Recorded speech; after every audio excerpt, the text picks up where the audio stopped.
Hi, I'm a Boglin. Me and my buddies want to be your friend, right, guys? Right. Call us at 1-900-909-5464 and hear how we can protect you from ferocious beasts. And help you teach your grade your math test. Yeah, new story every day. 1 call gets you a 3D Boglin hologram like this. 4 calls get you a set of 6. Trade them with your buddies. And part of your $2.35 2-minute call goes to Special Olympics. So get your parents' permission and call us at 1-900-909-5464. Go get the phone.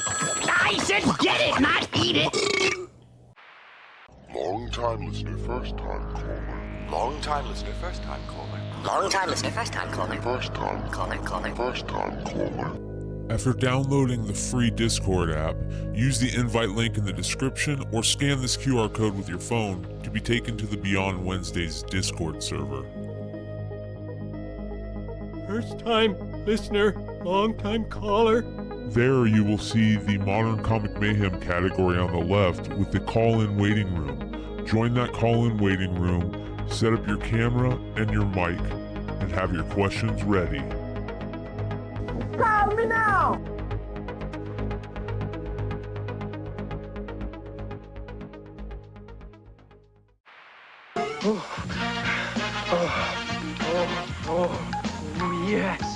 Yes. Jeffrey, are you okay? Almost there. Jeffrey, what are you doing in there? Nothing. Open the door this instant. Yeah. Jeffrey, my God, you're gonna go blind. I don't care. Ooh. New Street Fighter Alpha 2. It's good. Oh, yeah. It's really good. Oh, yeah, baby. Ooh.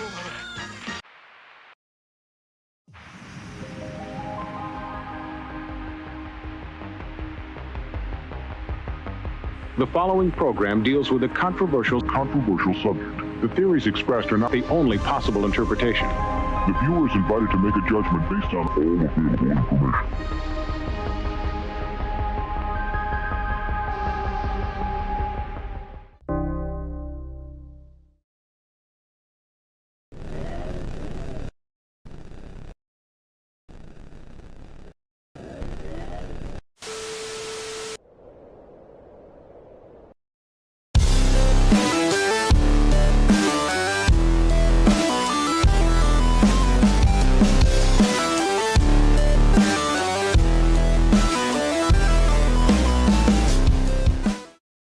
What is good, everybody? Another Saturday night, another Modern Comic Mayhem starts. What's going on, gents? Good to see you. Hood's so excited right now because he found a new favorite thing. He saw somebody of like mind that can say whatever they want. So, how's it going, guys? Good. Chilling. Some interesting stuff going on in comics. It's symbiote craziness. I need to get myself used to saying symbiote because every time I hear it in my head, it's symbiote. When I see that word, and I know that's wrong, so I need to start saying symbiote. Kind of like when I was symbiosis. Yeah, kind of like when I was a kid, I used to call Galacticus. And it's always been Galacticus. You know, Galacticus. How did you say it? It sounds better. Yeah, Galacticus. Yeah, I'm thinking that too. Sounds a lot better. Yeah. Right?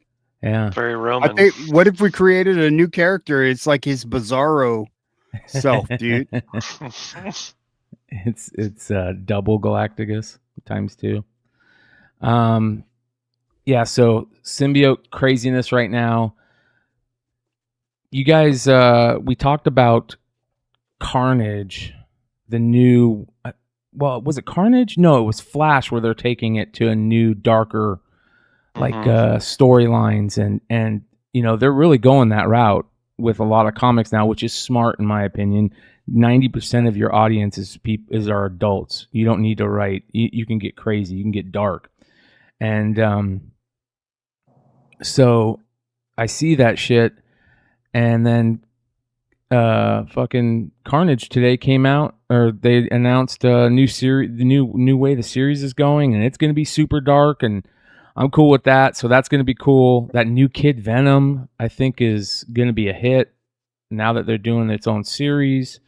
See, I remember you called that one. You were saying Kid Venom, watch out for this one instead of Spider Boy or whatever. Yeah, bro. I was. I think just the look of him. Shout out to Chad Shackelford with the $49.99 super chat. That's what I'm talking about. Thank you, brother. Much love to you. Much love to all you guys. We've got 73 live watching right now, and appreciate you guys. Yeah, fucking A, man. That was awesome. Lunch. Yeah, fuck yeah. You know what that needs to go to? I need to start. I need to do shirts. We're gonna make shirts. We're gonna do shirts here soon. I'm thinking the way I want to do it is, I talked to James about this recently. I want to. There it is. That's what I'm talking about. Shout out to Chad. I want to make cool shirts, but have them only available for like, I don't know, depending on how they sell, like 3 months, and then they're never available again. You know. After seeing that hat thing the other night, dude, that new hat site, what is that? What was it called? Clinkville or something like that?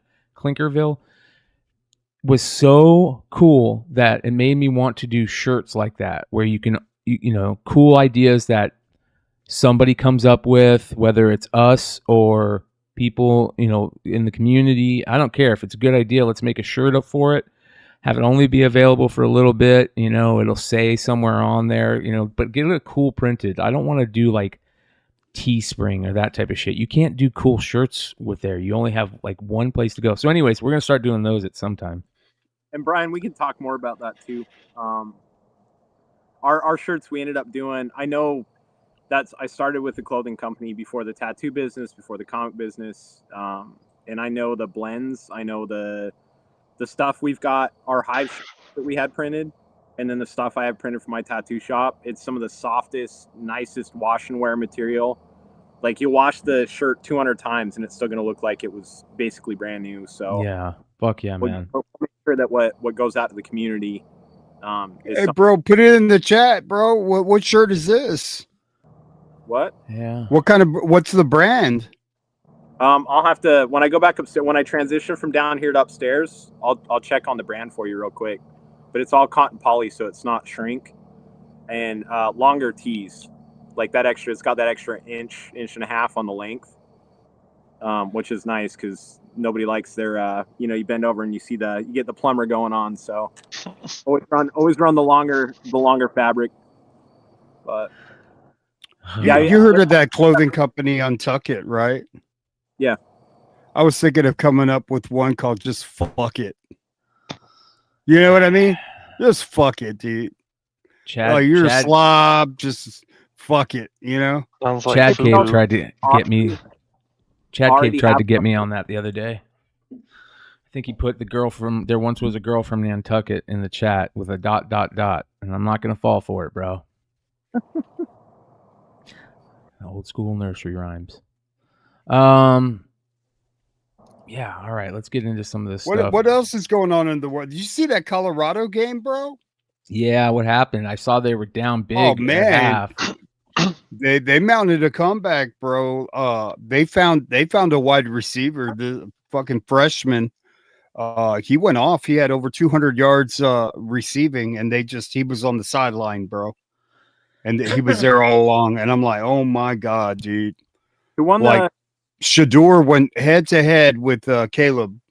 Who won the Georgia game? Do you know? I haven't looked at the scores yet. Oh shit! Yeah, it was 20-20. I didn't. So who won the Colorado game? Did USC win? Oh, USC won by a touchdown. Oh damn! That's but I should have bet that they won 48-41.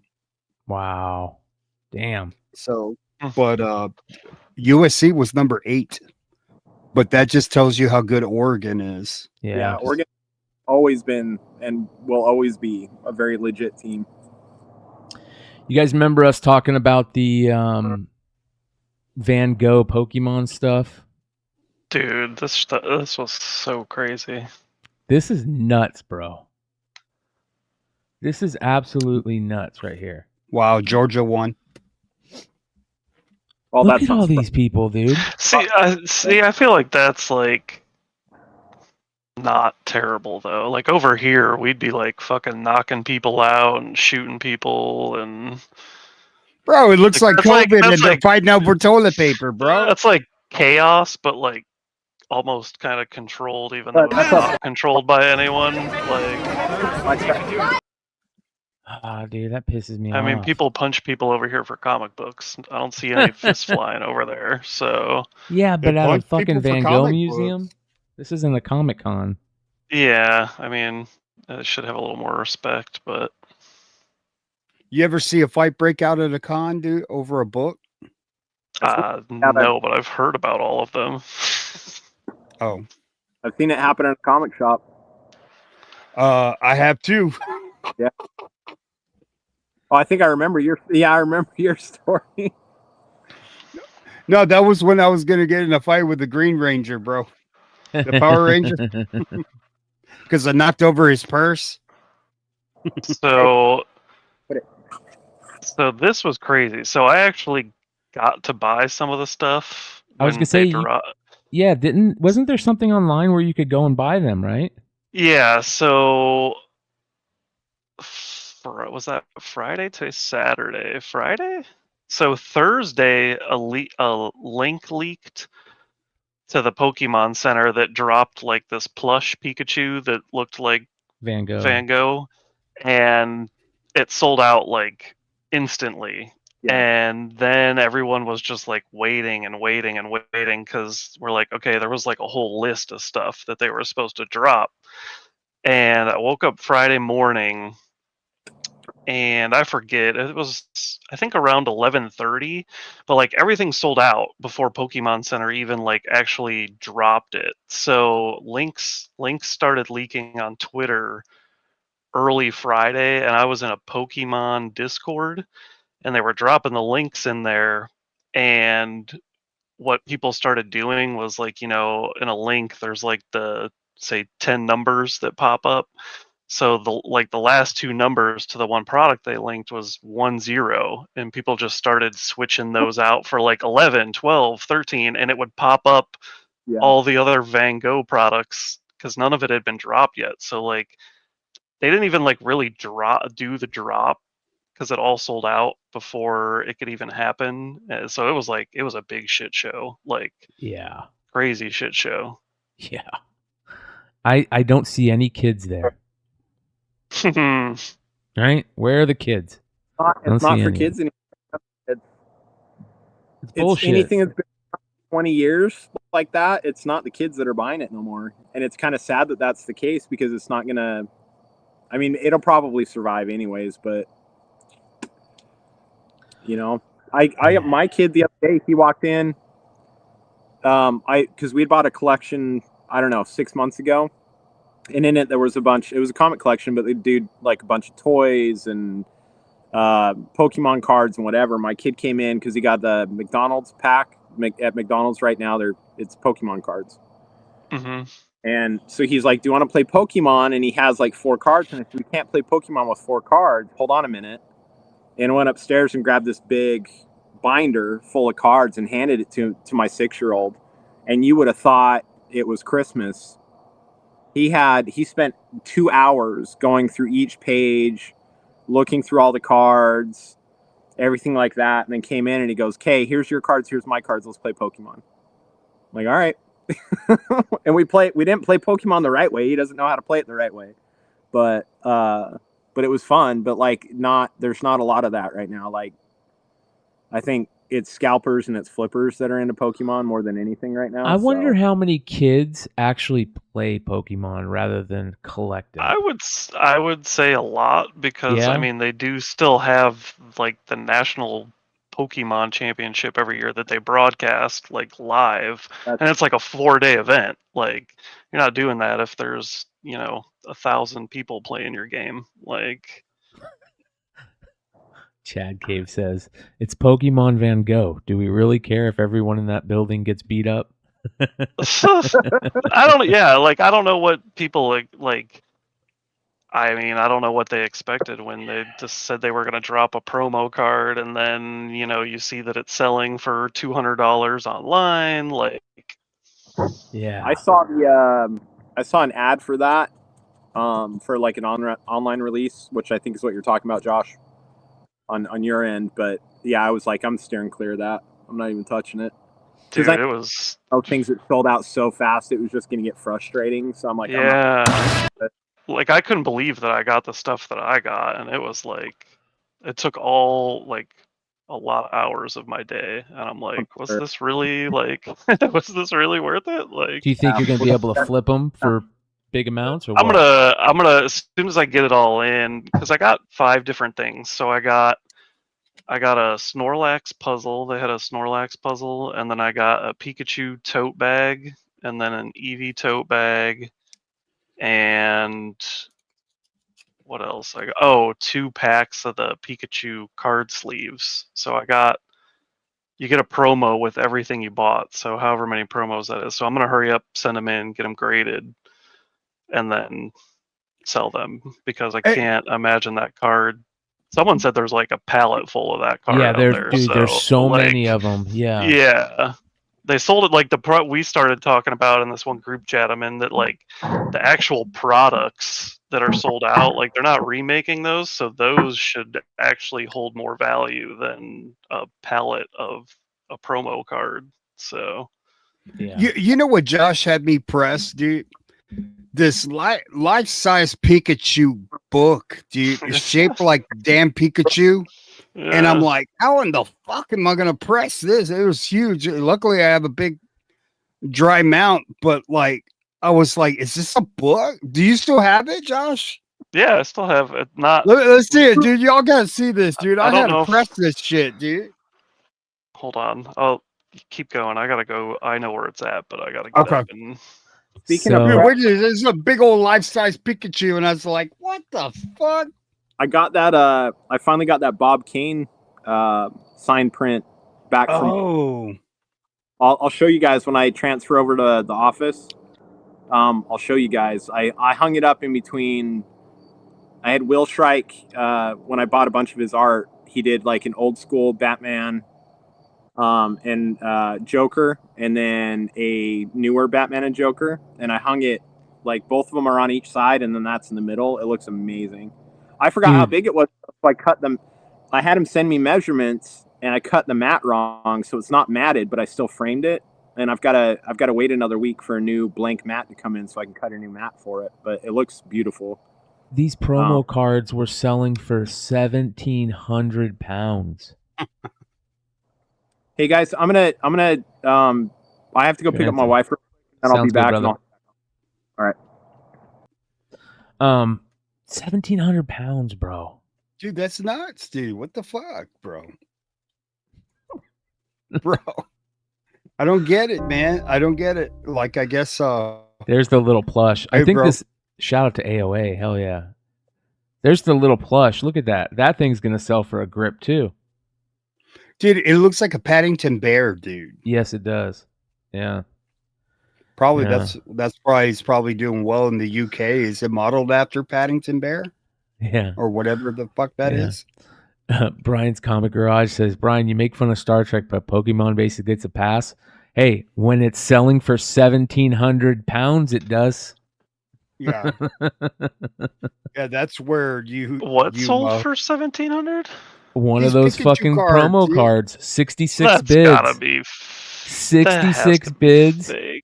Look at that, bro. No, we saw it. We looked at it the other day when we were talking about it on Wednesday. That's crazy, because like it's just weird when you see that, because like you see one sold for like $294 and then one sold for like 1,700. Yeah, so this is the yeah, there it is. Look at that, Brian. Oh wow, what is I had that? a press that, dude. Yeah, I pressed the Pikachu, bro.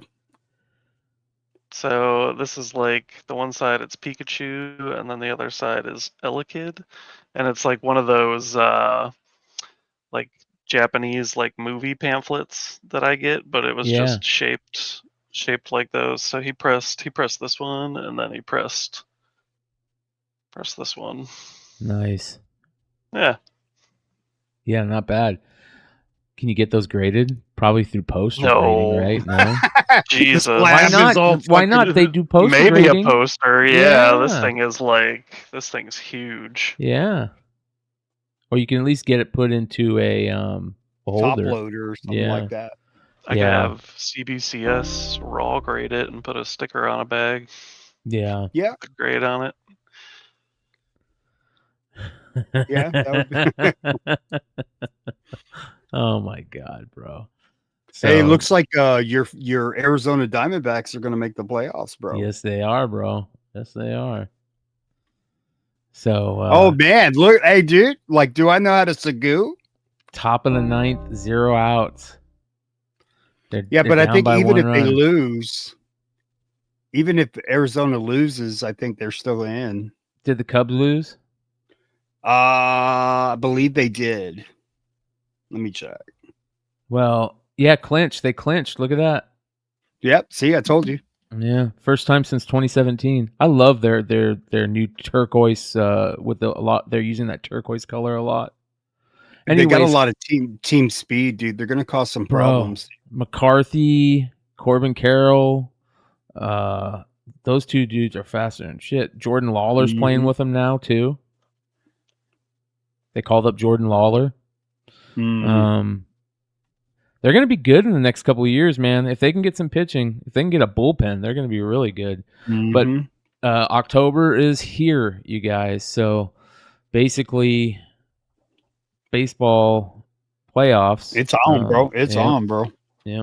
Now bring on some cold weather. Yeah, it's coming, bro. It was chilly here today. It was 100 degrees here today.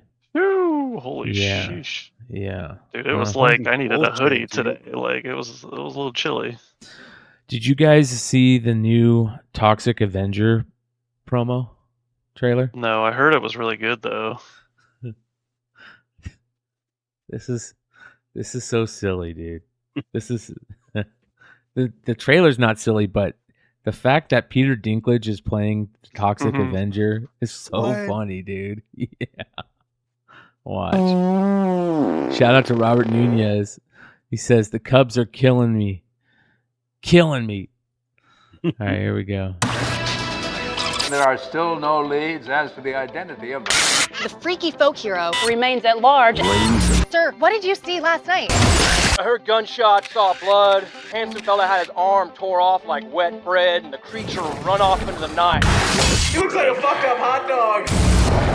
That part was very shocking to me. Motherfucker. Can we put that up? Anyone that may have encountered the strange. Breaking news. A group of armed extremists, the Nasty Lads, they've taken hostages at a Mistmeat Lunchatorium downtown. Let's go live. We are the Nasty Lads! We are angry!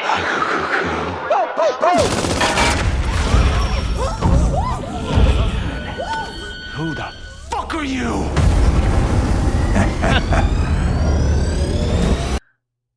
That's fucking Peter Dinklage as the Toxic Avenger right there. What are we doing? I can't believe he took that role. Right? Bro, you're messing up the trailer again, bro.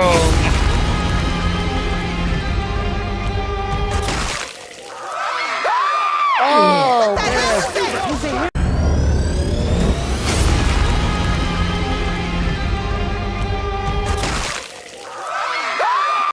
One more time.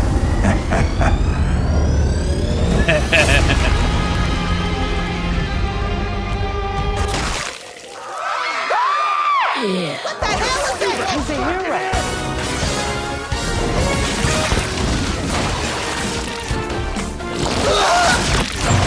The Toxic Avenger. That's what the kids are calling him. I think it's swell. Dude, that movie's gonna be the shit, bro. Bro, if you want to go and have a good time, dude, that's a good time right there. Dude, that movie, I bet you it's gonna be so fucking hysterical. Yeah, dude. It'll be gory as hell and hysterical at the same time, dude. Hey, have you guys seen Gen V? They dropped the first 3 episodes. Yeah, it's good. It was fucking awesome, dude. Yeah. Yeah, it was awesome. Yeah. I like how they're doing that. Yeah, Peter Dinklage is the Toxic Avenger, Nate. That is exactly what it is. Yeah, I saw the first episode of that. There's something else that I saw also. What was it? I can't remember. I can't remember because I am always stoned too. Loki season 2 getting ready to drop. Mm-hmm. That's gonna be cool. That's a big deal right now. I can't wait for it. Actually, it was probably my favorite Marvel show out of all the shows they did. Was that by far? Yeah, we'll see if they're, it looks like they're committed to going down this path, dude. Like, yeah, fuck, man. Yeah. Well, good. So did you guys see I want to talk about Loki. This is one of the things that about Loki that I wanted to talk about. So did you guys see that Scarlet Witch, the Scarlet Witch cover this week? Maybe. Dude, the Scarlet Witch is becoming the Catwoman and of Marvel. It's always got some good shit going in. I'm gonna bring it up. All right, so the rumor is that Scarlet Witch is going to have a big part in moving forward. That Scarlet Witch is going to be basically Kang's like muscle for everything that's going on. Yeah. Yep. Yeah. So that's interesting, right? That's a hell of a duo there. I don't know who's going to stop them. Yeah. Sounds interesting. Yeah. What, the Falcon? No. So if that's the case, that's pretty cool. I'm glad that they are going to continue that character. I thought after everything that happened, I thought it was so stupid that they killed her. That was the dumbest thing ever that they killed her. They could have wrote a better story without killing her, in my opinion. Who? But huh? Who? Scarlet Witch. When did she die? She died in Doctor Strange, man. Oh, remember? You think she died? Yeah.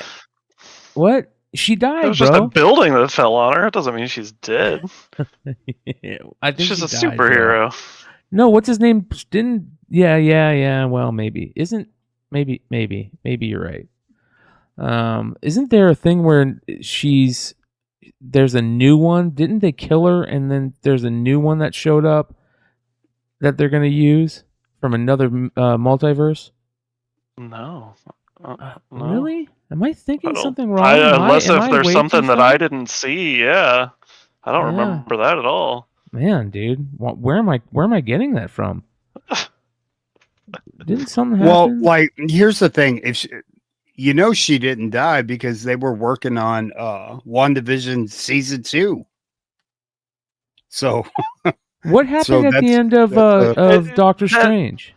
That building like collapses on her, but I'm pretty sure when it's falling on her, like you see her magic, like she puts like a force field around herself. Like I don't think it's really. I think it's supposed to be implied that she's dead, but she's not dead. All right. The biggest mistake they made was killing like Captain Carter.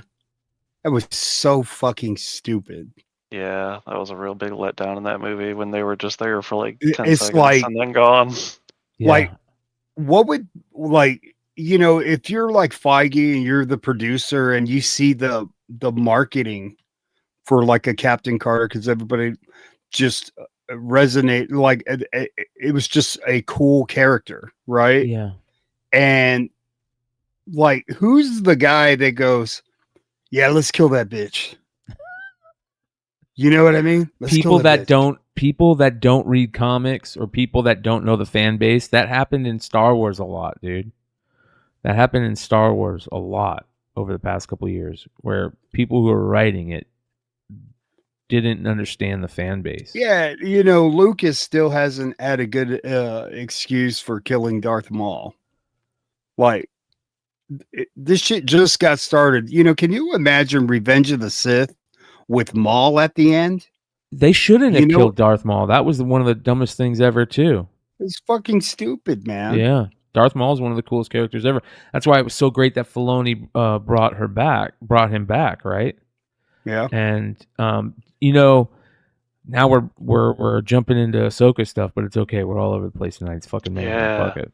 Ahsoka is pretty damn good. We got one more episode left of Ahsoka. Mm-hmm. And not enough. You remember how, I forget what we were talking about the other night, but there was a talk about Asajj Ventress. Do you remember who brought that up? Do you remember that? Oh, that was fuck. So Asajj Ventress, and I thought to myself, it was Nate. Was it Nate? Yes, it was Nate. So Asajj Ventress, and we were talking about, could she be coming back? And a lot of people are saying that could be true because of how Anakin, when he was walking around, he brought up her name, when he said, you got to train for her. And that the Night Sisters and that type of shit, she's a Night Sister. That's yeah, you don't drop that name like if it's nothing going. And I know it was a flashback but there was something to it. Like, you're just not going to throw a Asajj out there, right? I mean, yeah. I know Darth Maul died years later, but you know what I mean by that. Like, we all thought he was dead, and they pulled some comic book shit and brought him back, like that type of thing. There was no plans. Lucas should have never wrote that guy off. That's the other thing. I don't understand. You shouldn't kill villains.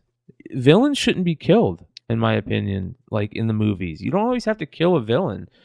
Thanos shouldn't be dead, in my opinion. He's such a great character, and you could use him for so many other things. You could have beaten him without killing him. No, I was pissed that they killed off Ebony Maw, dude. Ebony Maw was a bad little fucker, dude. Yeah. It's like the Emperor's little brother or something, dude, Yeah. Right? Wasn't he cool? He was cool as shit, dude. Here's the it wasn't Scarlet Witch series, it was the Avengers. But there's 2 Scarlet Witch books. Oh my goodness. Look at that, bro. Look at the background. Mama! Jesus Christ, dude. Yeah. Look at the background. Meow. This is absolutely gorgeous.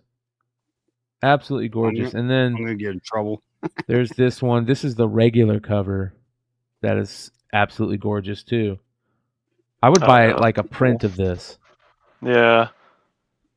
So, anyways, the rumor is that they're bringing her back with Kang, because I know you were talking about Kang the other day. What's going on with Jonathan Majors? Well, that's one of the things is that they're going to bring Scarlet Witch in on it. Have they had the trial yet? What the fuck's going on, dude? Who is he? The done. Rosenbergs now? Yeah, I think that shit's done, dude. Yeah, I thought it was all done and over with. Yeah. What was the outcome? Jesus Christ. Not guilty or... Well, I thought she had already told that she was lying or had made it up or... So his next hearing is set for October. Okay, so he's got a hearing coming up for October. Yeah. He faces misdemeanor charges of harassment and assault. He pled not guilty. Misdemeanor assault? Yeah. Get out of here, bro. Yeah. Misdemeanor assault is like spitting on somebody, dude. Yeah. Maybe he spit on her. Maybe he threw a remote at her or something. So October, but Marvel said they're sticking with him. Period. They're sticking with him. So. All right, let's go. Hopefully the Kang books will start moving again. Yeah. Here is all right. Let's get to this Carnage shit. This Carnage cover is amazing, and usually, you know me, I'm not a fan of homage covers anymore. But when they're done right, they're so good. So, anyways, look at this. Now that's good. Evil fucking Dead, right? That's good. Isn't that an Evil Dead homage? That's got to be. Who did that art, man? Paulo Rivera. Really? Yeah. That's good, man. Yeah. Oh, yeah. So, it says Marvel's new Carnage. Get that now. Yeah, Marvel's new Carnage comic is scarier than the publisher thought, and it's now warning retailers.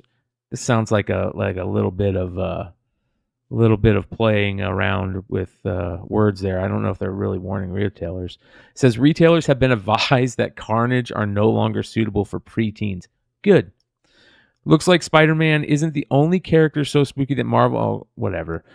So it says, a notification sent to comic book stores Thursday advised that the first 2 issues of the upcoming Carnage series by Turin Grunbach and Pere Perez will now carry parental advisory ratings as opposed to the T+. Oh, yeah, dude. There you go.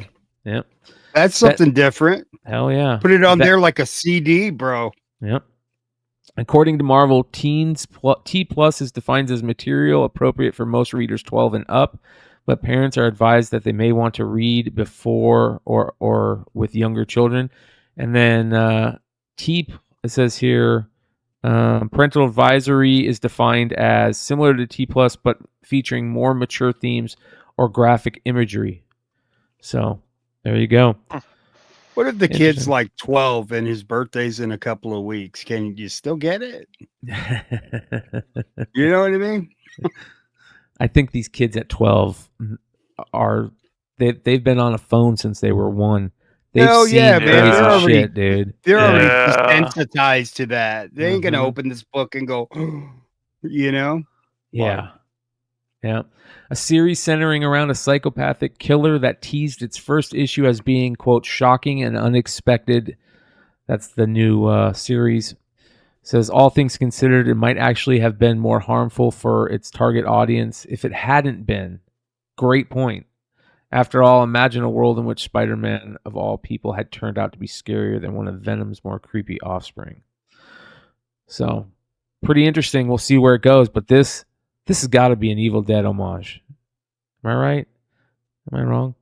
Shout out to Left Roast. Left Roast says, Turin Grunbach is also the writer of Venom at the moment, so I suspect that the new Venomized Black Widow may connect to this Carnage series directly.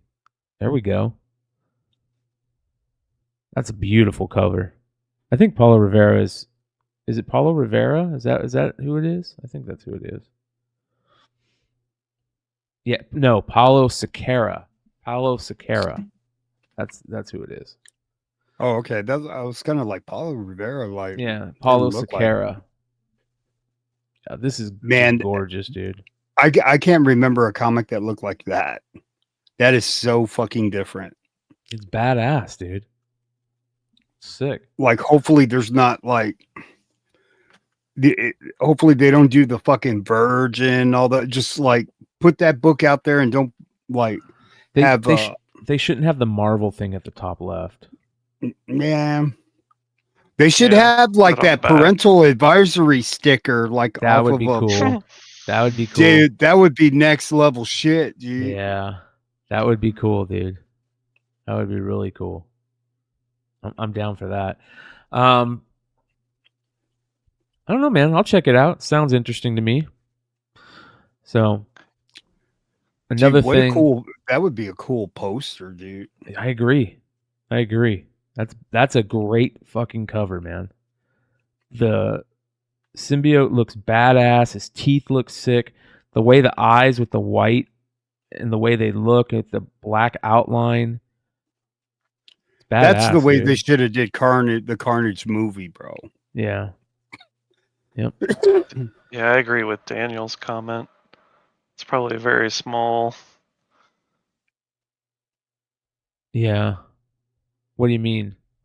Because he said, what do you think the actual percentage of kids under 12 that still read comics at this point? Yeah, very small. Like, you put this out there, that's the comic that they want to pick up, bro. Mom, can I get the Carnage? Yeah, just get it. Hurry up. Your dad's waiting in the car. I think the only kids that buy comics are kids that go to the comic store with their dad. You know? Yeah. Well, they're trying, though. They're seriously trying to get more younger readers, and this whole push with the manga type characters, right? With Necro. That looks Necroco. badass. Is it what's her name? Necroco? Necroca? Yeah. Necroca, I think. Yeah.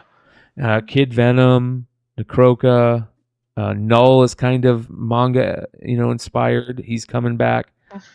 So Kid Venom is an actually cool looking character, dude. That first cover that they did with him, let me find that got the second print, was actually really good. Yeah, this cover right here. That's a good looking character right there. Yeah.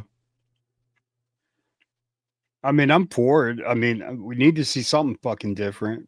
Yeah. Well, Kid Venom is getting its own series. It says here that first appearance was Death of Venomverse 2 saw the first appearance of the character Kid Venom, to be collected in Kid Venom Origins #1. It says here that Death of Venomverse 2 saw the first appearance of Kid Venom, created by Tagami. I don't know, I'm butchering that. Hailing from 10th century Japan, Kintaro will do anything to protect his village from mysterious symbiote attacks, even if it means bonding to a symbiote of his own. As he attaches himself to a new symbiote, an entity dubbed Clinter, Kintaro embraces his wild new abilities as Kid Venom, but is he in way over his head when Carnage's fury swings his way? So is this Kid Venom in the new world? And if this Origins of Kid Venom book is him in old school 10th century Japan, has he been living this long or something? I wonder what's going on there. Traveled through time. You know what I just thought of? So like, and I don't know how it would be done. Like, say Marvel goes out and seeks out like Jake Paul. I want you to promote literacy and these comic books and talk about these upcoming books. Like, if you want kids to read books, like if they see an influencer like that, tell them to do this. Yeah. Like that's how you move the needle. Kids read books. It's just not comic books. Right. But if you get a big influencer like that, like this motherfucker goes out and buys Pokemon, then everybody's buying Pokemon.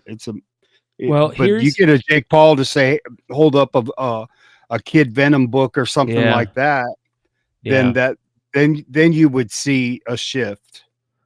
So what they're doing is they're backup stories in all the Venomverse, Death of Venomverse books. And there's 4 backup stories with Kid Venom, and they're just going to collect those and put that out in his Origins #1 book, which is interesting. Okay. But check this out. You'll like this, Josh. So Kid Venom was based on a one-shot that I sent for a manga contest in Shonen Magazine in Marvel held in 2018. One of the rules for the contest was to use a theme or character from Marvel and write and draw a first episode for a new series, and the theme that I chose was Symbiote. The next thing that I thought was who would be the host for a symbiote. There was already many Venoms, and there were enough variations, so I thought it had to be something totally new to be recognized. In Japan, there are several famous folklore, such as Momotaro and I'm not even going to say it, Urushimentaro. Among them, there is a story of Kintaro. The legend is about a boy who was strong, lived with his mother in Mount Ashigara. He later was hired and by a very high ranked samurai that defeats many yokai. Later, he becomes one of the 4 samurais. This story is a mix of folklore and historical story from 10th century Japan. So that's cool that it was based on a contest ran in Shonen Magazine, because if this character takes off, that Shonen Magazine where that contest is going to be a big deal. I'll have to see what that. I have to see if I can track that down. That's cool. Yeah. They're also doing. Did you guys see the Edge of Venomverse Jeff the Landshark book? No. Oh my god. Maybe? Yeah, this shit's funny, bro. So, our final symbiote story. They venomized Jeff. This is funny. Oh. This is actually kind of cool. Yeah. Oh yeah. Mm-hmm. Oh yeah, that looks badass, Yeah, bro. that's so cool. Yep. Shout out Longshort, man. I know he's Yeah. gonna pick that up, dude. Isn't Look at that cool? cute fucker, dude. Yeah. That's badass, dude. Yeah. Yeah. Super cool, man. That's awesome, dude. Yeah. So, this I book, hadn't seen that. That's cool, man. yeah. I love it, man. Keith playing some cover tunes says Peach Boy, Gold Boy. There you go. My wife would not allow me to name our son Kintaro. Wow. That's cool. That's pretty cool.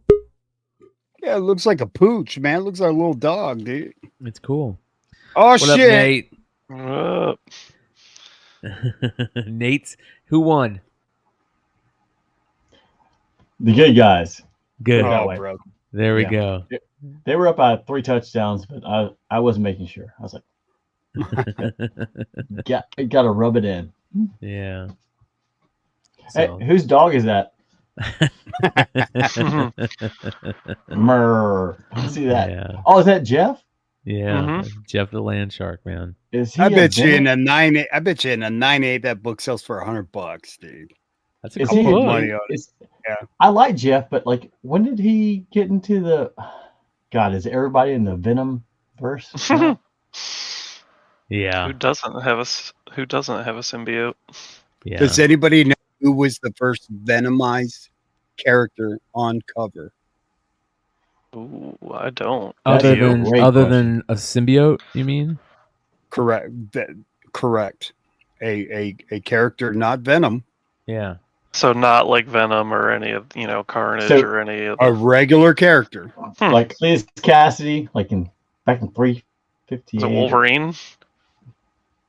Damn it, Josh. Oh, was it? I believe so. Wow. That's Josh, how's the interesting. Pokemon stuff going? The Van Gogh stuff? Yeah, Oh, it was good. I managed to get some stuff. So I missed my ear, so I'm like, yeah. I'm just waiting for it. It was a shit show though. Daredevil. Yes, Daredevil back in Born Again, right? Well, yeah, it- they had a Right before Born Again, because there was a crossover, the mutant. what right. was It's it? that one with Yeah. and they duplicated that cover. Okay. I can't now, remember. Now I gotta Google and see if it pops up on Google. Yeah. That's a good question. That's a great question. Yeah. It's got to be Mary one Jane? of a couple of books, Yeah. but nobody ever talks about that. The first Venomized on cover character, non Venom, Yep. non Venom, right? No, you're right. You're right. It was Yeah, so it's Daredevil 323. There you go. Can you pull up a picture of that, Brian? Sweet cover. Yeah, let me grab it right now. 'Cause I don't think a lot of people talk about that cover. 323. Yeah, Daredevil 323. Fall from Grace, Chapter 4. Yep, that's Fall what it from Does, Grace. does it have Fall an from Grace, Does yeah. it have an order, Josh? Did it have like first, second, third? No, it was just No. an article, That's- Reddit thread talking about that one. Yeah. There you go. Yeah. Yep, Fall from Grace. I thought I said Born Again because did Frank Miller write Fall from Grace? He didn't, did he? Mm, Fall from Grace was a big storyline, man. I remember that Thor. second. It was, and I don't think he wrote it because, I'll be honest, I don't think it was that good. So that's what I'm just giving like. I remember when it came out, but I don't think he wrote that one. But I could be wrong. But Let me take a look here. because this was 92. 93. Yeah. Oh, okay, so that's not the first then. So up the down 7, it's Quasar 30. Ooh, okay, let me look that up. Okay. So this all right. came out. But is that a 93? Venomized Thor, or is that just Venom where, like... What is it? Quasar what? Quasar 30 from 1992. So, yeah, the Daredevil came out in December of 93. And here is... Yeah. Hold on here. Quasar 30? A Venomized Thor. Yeah, Quasar 30. It's got a Venomized Thor on the cover. Oh, it does. Look at that right there. Yeah. Yep. Son of a bitch. Yeah. There you go, Joe. So that might be the first one. That would actually be. That's a great cover too. That's on the list, bro. Nice job. Yeah. Hell yeah, man. Watch your appearance, a Capullo cover too. Look at that. That's a. I was gonna say the art looks really good. We don't make this shit up. This is stuff you find out. Like that's all the chat, man. The chat, the answer. Oh yeah. Hell yeah. That's how like we don't fucking. Lords of Brooklyn was like Miller was at Dark Horse at that point. So now I'm gonna go buy that book. Yep. Was it Ryan who said the thing about Quasar? Up the down 7. Quasar says, what's it? Quasar is the first appearance of Venom? What? Venom. What? Oh, first man. appearance of Venom was, wasn't, well, if you go by the hand that pushed, what's his name? Yeah. Yeah. Right? The Michelini. symbiote. Yeah, Michelini wrote this and it was a story. female hand because it was originally supposed to be a chick. Yeah. Yep. Yeah, that's cool, man. I love wonder if finding we'll stuff like this. CGC first Venomized character on cover. So we should ask Bryan, does Dinesh have this cover? All the other ones? We're trying to put together a show right now with Dinesh and his buddy Mike and Vinny. I'm gonna do an OA show just with those guys and have them, tell me all the shit, and then I'm gonna edit it so I could put pictures of their original art up while they're talking about it, how they got it and stuff. Yeah, the stories and how they got it. Yeah. Those are fun, man. That's what I miss about the Spec 10, because this is the type of shit that we would like look for something that had meat on the bone, that something you would want to consider that could be a thing, right? The books were cheap. It wasn't something that a buy-in of $50. You're talking $2-3, but it would be something to, bag and board and put it away because you never know. No, you're right, Joe. Because that was the best part. Like, it wasn't. Look at that shit! I didn't even know that this was a fucking.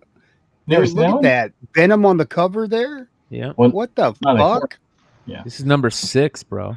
Dude, I wasn't a Quasar fan, but now I got to go down this Quasar rabbit hole. Quasar was a big part of that cosmic shit back in the early 90s, man. Mm-hmm. Yeah. Yep. The Infinity. They tried to make him big. Yeah. They tried. Who fucking drew that ugly ass Venom though, dude? What the fuck? Let's see here. What does it say? Cover artist. Here we go. Say cover artist? It doesn't say cover artist. Recapturing the villains during Axe Avengers, Quasar chases Living Laser to the moon and the home of the Watcher. Laser escapes into the alternate timeline, but Quasar defeats the Red Ghost and returns him to Earth. So the Venom storyline must be like a little backup or something. I'm surprised they don't put the author. Right, Venom backup story. Cover Price needs to start putting cover art and shit like that. Cover artists and stuff like that. Can you look up what Kid in Play 7 is now? I'm curious. That's a great point. Kid in Play 7. Yeah, that's a good one. Here we go down the rabbit hole, baby. Yeah. Because I would contest that that's not the rarest book that has Venom in it. It's a tough book to find. That's for sure. Hold on. That's Kid in Play 7. Yeah, but that's not the cover that they're talking about. They're talking about because there is a cover. I think it's the final issue. It's the final issue of Kid and Play, right? That's a cool cover. All these Kid and Play books are hard to find, man. Here it is right here. It's number 9. Boom. Right there. Yeah. Dude, that's fucking wild, dude. Marvel Do Madness. you have this one, Josh? I don't have that book. No, Josh has the one from Turkey. Yeah, no. I would consider the rarest Venom book to be the Lethal Protector White Error, because there's only ever been one of those found. Yep. So Yep. How many different covers are there for the Lethal Protector? Like different. There's a couple foreign ones, I know. Right? Yeah. There's a white, there's a red, there's a gold, there's a silver, Black. I think. There's a black. Yeah. Yeah, that's a cool set. So I still think the Quasar is better. yeah, the Quasar thing was cool. Yeah. Quasar is good. With Thor. Yeah. Yeah. And actually the art's really nice on that part too. look at this cover, dude. This cover looks weird, bro. It looks like he's Looks a like a chick. chick. Yeah. Look at his. It looks like he's He a looks chick. like he looks like he should be in a different world with like But this is an Infinity cover. Yeah. Yeah. Right. Yeah. I'm just so glad they solved the Tupac murder mystery, bro. You know, like we didn't know this guy killed Tupac, For the even last though there 10 was years, like 20, yeah. 20 interviews. Yeah, I killed him. Yeah, fucking killed him. Did you see what DJ Vlad said? They because everybody's calling DJ Vlad. You know, people call him the Feds, and DJ Vlad put out a video, an interview. Check this out. This is kind of funny. All right. They reached out to you about any of your footage? I'm gonna give you the exclusive on this. They actually have tried. I've gotten a bunch of phone calls and emails and stuff like that, but I'm not cooperating with this. Okay. Do you think it's... I mean, I'm assuming they can access the interview on YouTube. Yeah. So I'm assuming what they want is the uncut version. Right? Correct. Okay, just to see if there was anything talked about. Correct. Yeah, but my thing, and I've always held this stance when it comes to people that interview on my platform, I'm not going to have you come to my platform and do an interview only to then work against you with the police. Regardless of what people think that I really do, the reality of what I do, and I've had to do this before. I remember this one time they tried to seize this one interview of someone who asked me to take it down like the next day because they were fighting a case. At the time, the lawyer asked me to take him down. They then wanted to get the footage from me, and I said no. And they were like, well, we're going to put you on the stand, whatever. We're going to subpoena you. Like, all right, well, I'm lawyering up then. So my lawyer got involved, and they weren't able to get it. And, you know, ultimately the guy ended up losing his case anyways, but we weren't involved in it. So If it came out in any way that he was helping the cops at all, his career would be over with. Period. Yeah. He'd be in a box, bro. Yeah, big time.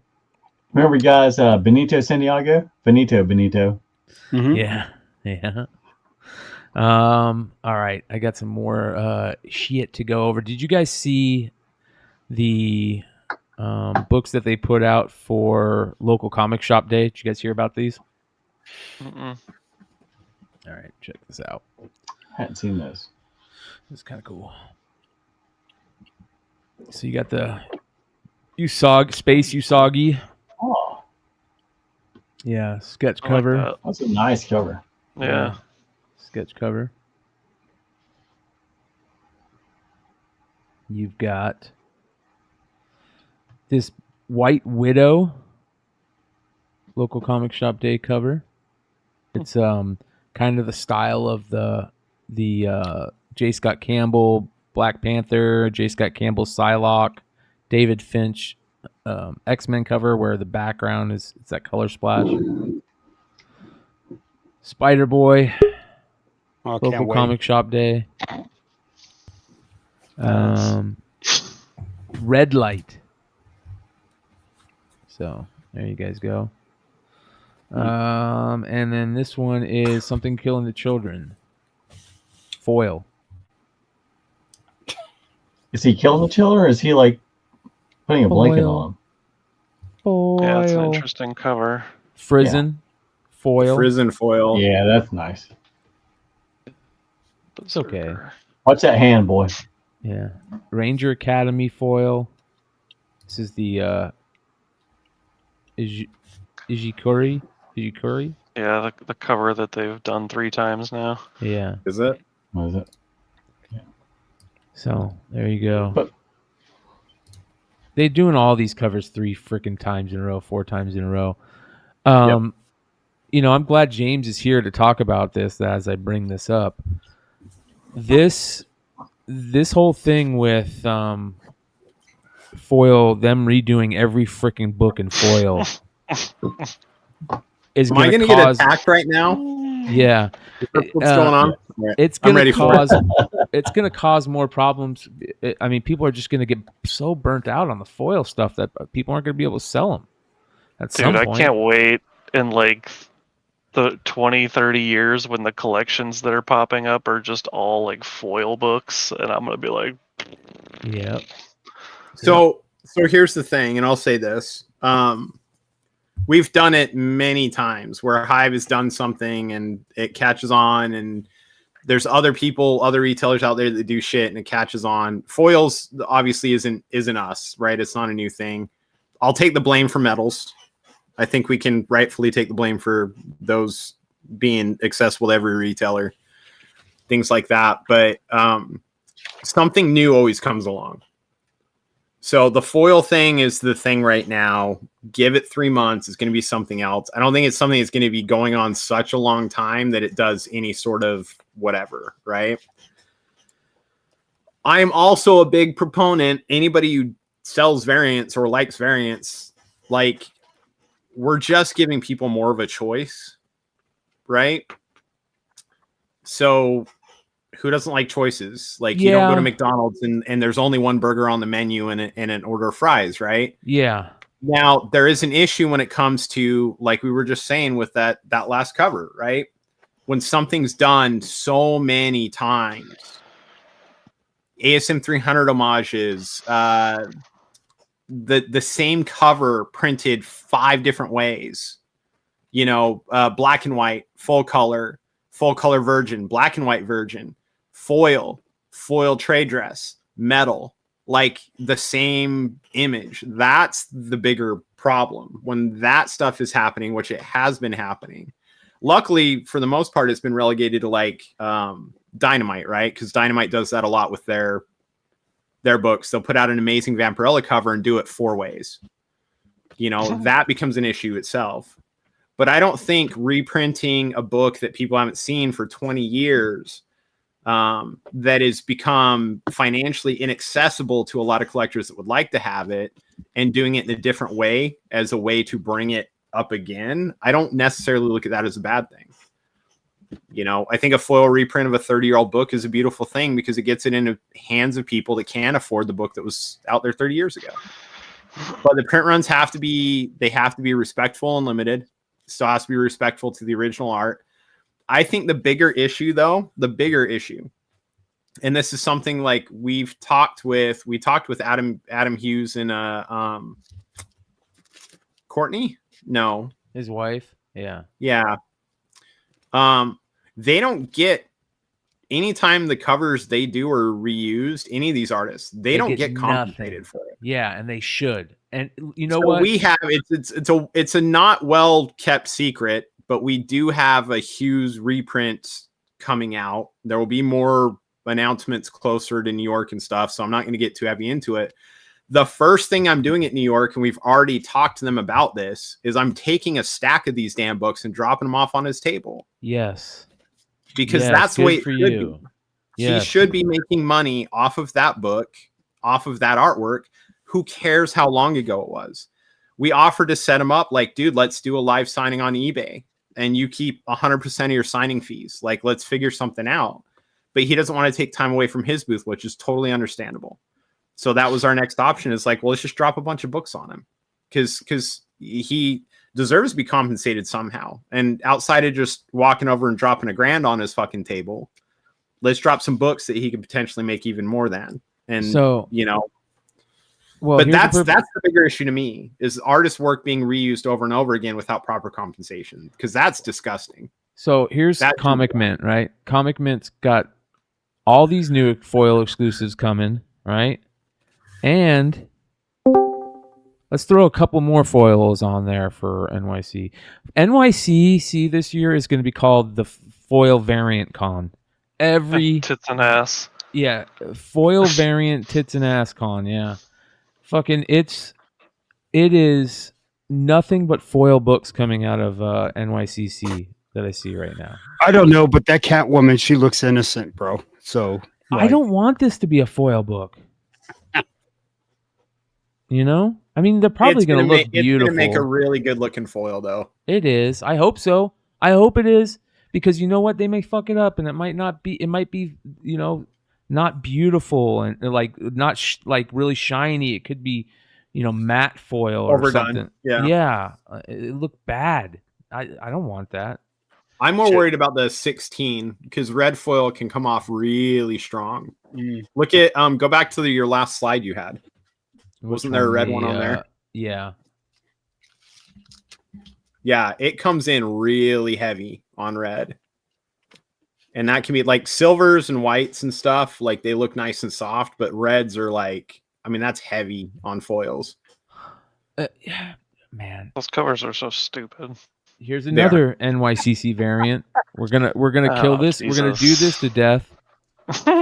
Here we go. Let's do this one to death. Chrissy Zulu, though. I know. I like Chrissy Zulu, but but I won't buy it. I'm not buying it. I'm buying one. I'm gonna shamelessly.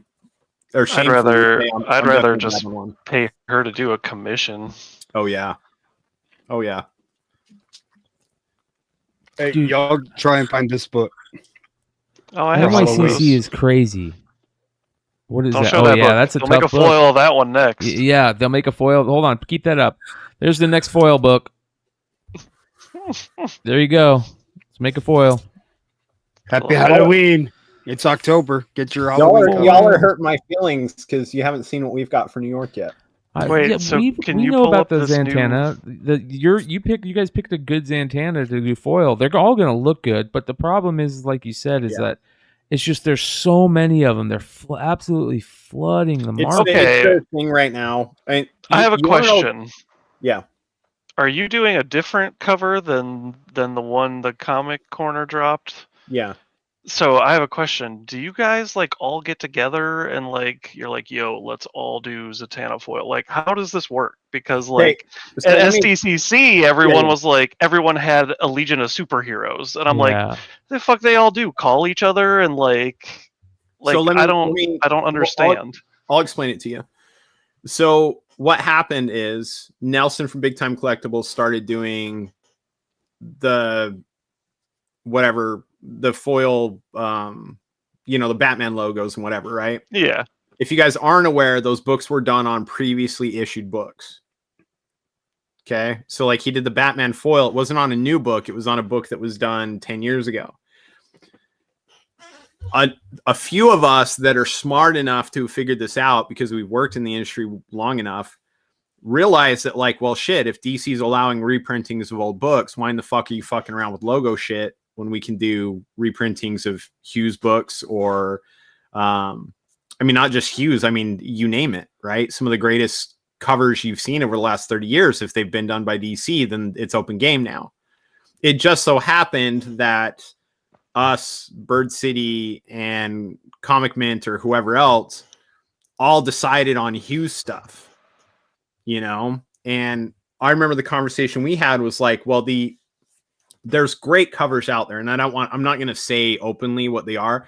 There are some covers that collectors really want reprinted, that aren't pretty covers. They're not good girl covers. They're not anything like that. Right. But if you take the time to focus on those, then the low hanging fruit type covers, like the Hughes covers, because it's low hanging fruit. It's 100% low hanging fruit. those get snatched up by everybody else. And that's exactly what we sent DC a list of 20 covers we wanted to do. 18 of those were already claimed. So this isn't even halfway through. This is going to be going on for probably the next 5 or 6 conventions. Luckily, the 2 that we did get approved are ones that like were at the top of our list. And one of them we knew wasn't going to be asked about because it's not a book that goes nuts on the secondary market, the original copy, but it was one that deserves to be reprinted because it's one that everybody wants in their collection. What were they selling that Zatanna cover for when it dropped tonight? They dropped it tonight? Yeah, the Comic Corner dropped. Oh, let's do a New York Comic Con exclusive and drop it 3 weeks early. Yeah, I don't understand that either. But so let's take a look at some of the exclusives that are coming out for NYCC. You guys probably won't even see ours until a week before New York, and it won't be available on the website. You got to be at New York to get it. That's beautiful, man. That one's really cool. Hot new foil exclusive. They're all foil exclusives, all of them. Yeah. I feel like I've seen that one before. He did a trade dress one of this. Oh, okay. Yeah. Who's that? Snake Eyes? Yeah. It's the G.I. Joe He's calling it the G.I. Joe Special number 1 homage instead of the Amazing Spider-Man homage. There you go. Foil exclusive. We needed another foil exclusive. It's not a convention without a 300. That's not bad. Homage. That's cool. Really cool. Yeah, David Finch. That's pretty cool. Ooh, that's Lenticular. Cool. Is it a comic? Who did? Yeah, it's 11 by 17. It's a print. It's a print. Okay. No thanks. That's actually a really cool print, though. These are pins. I'll take that Fox one. Bad Omens foil. Limited to 50 copies. There you go.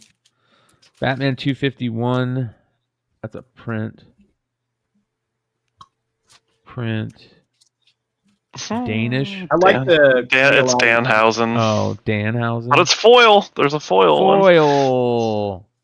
There it is. Get your foil. Batman Returns. Foil. Yeah. Chrome print. I mean, foil is cool, though. I understand why, and it sells. It sells. It's cool until it's not cool. Like foil. Now where everything's foil. Like this is just insane to me. It makes me laugh that like part of it. I know it's different, but listen. Foil. If we had only done black and white covers until 5 years ago, and everybody started doing color covers, would we be having the same conversation? We'd be like, man, this full colored ink covers is just, it's too saturated. Like everybody's doing it, you know? But I mean, dude, even publishers are doing foils now as standard release. You know? Bro, how many foil exclusives have we gone over? And we just started every single one of them, other than 2 of them. Foil, there's another one. But here's the thing though, hop on Diamond right now and look at Boom, look at all these, every retailer or every publisher has foils coming out every week now. But again, they're going to find something else that's going to be the new thing. And 6 months from now, foils will be, you know, there'll be a couple of us doing them and that'll be it. Yeah, I hope so. Man, I do hope so. This is how I know kids aren't buying comics, because I don't think that. I think this is more for the. You know what I would do? 90s nostalgia. You know what would be cool? Say you had the foil book, right? But you had an adhesive over it, right? That if it's peeled off, you would know if it was peeled off, right? But you had a chance to get it's like opening a pack and you peel off and it could be a foil. A different cover underneath. Yeah. Foil. Yeah. We talked about Red. We talked about that with sticker Chrome, stuff. foil. Brian and us were brainstorming that one night. Yeah. Imagine doing a Garbage Pail Kids that has a full-size sticker on the cover, and you take it off, and the cover underneath was different. Like, how fucking cool would something like that be? Or like I've told Bryan like a million times, do the inside outside cover, right? So Hey, Hood. like What it'd is be this? words, like it'd be the book. Wait, they are doing a fucking Wait a book. minute now. What the fuck? Or is that the original? Is that the original art? It says Frank That Cho must mystery be. box. Boxes will have prizes ranging from sketches, exclusives, prints, original art, and much, much more. Wait a minute now. Holy shit! I know a booth I'm stopping by in New York. Yeah. Damn. Now. No, the inside outside book, right? I love these. These are so good, bro. I might. the I might have inside some- would have the that. cover. Oh, I remember you talking. I remember you talking about that. And Trinity's dropping that J. Scott Campbell Spider-Man foil. foil. Here's another one. Isn't Wow. Trinity's dropping that Ahsoka? That we Here's saw how about that another night? one? Here's another one. Awesome, Foil. awesome. Yeah, and you know Marvel's gonna end up doing that, and you'll be able to buy it for $8 instead of $40.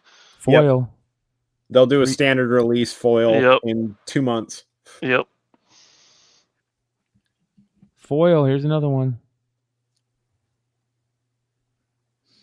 Oh. Foil. Gold and purple foil. I don't. Let me be honest here. I don't disrespect the foil That's badass. when it's a limited print. It can't be if you're talking 1,000 print run or a 2,500 print run foil, then it's not special. That's a Greg Horn, dude. I love Greg Horn. Isn't that but isn't that an old cover for Greg yeah, Horn? Yeah, he's That's doing. what I it. was right? wondering. He's changing the color of the money.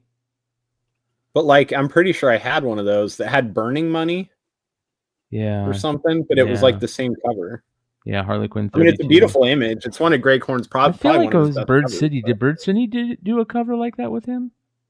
Maybe. I know Bird's worked with Greg Horn. I like Greg Horn. Greg Horn's a good dude. Hey, those Calico, by the way. I don't Yeah. know if you guys know about this. So quick tangent. I met the dude at Heroes. He was only on issue 3 or whatever. Issue 4. I bought 1 through 4 from him. This guy donates every dollar from the proceeds of his books when he sells at cons to animal rescues. Every single That's dollar. cool. Yeah, that is cool. The dude literally is just there doing charity work.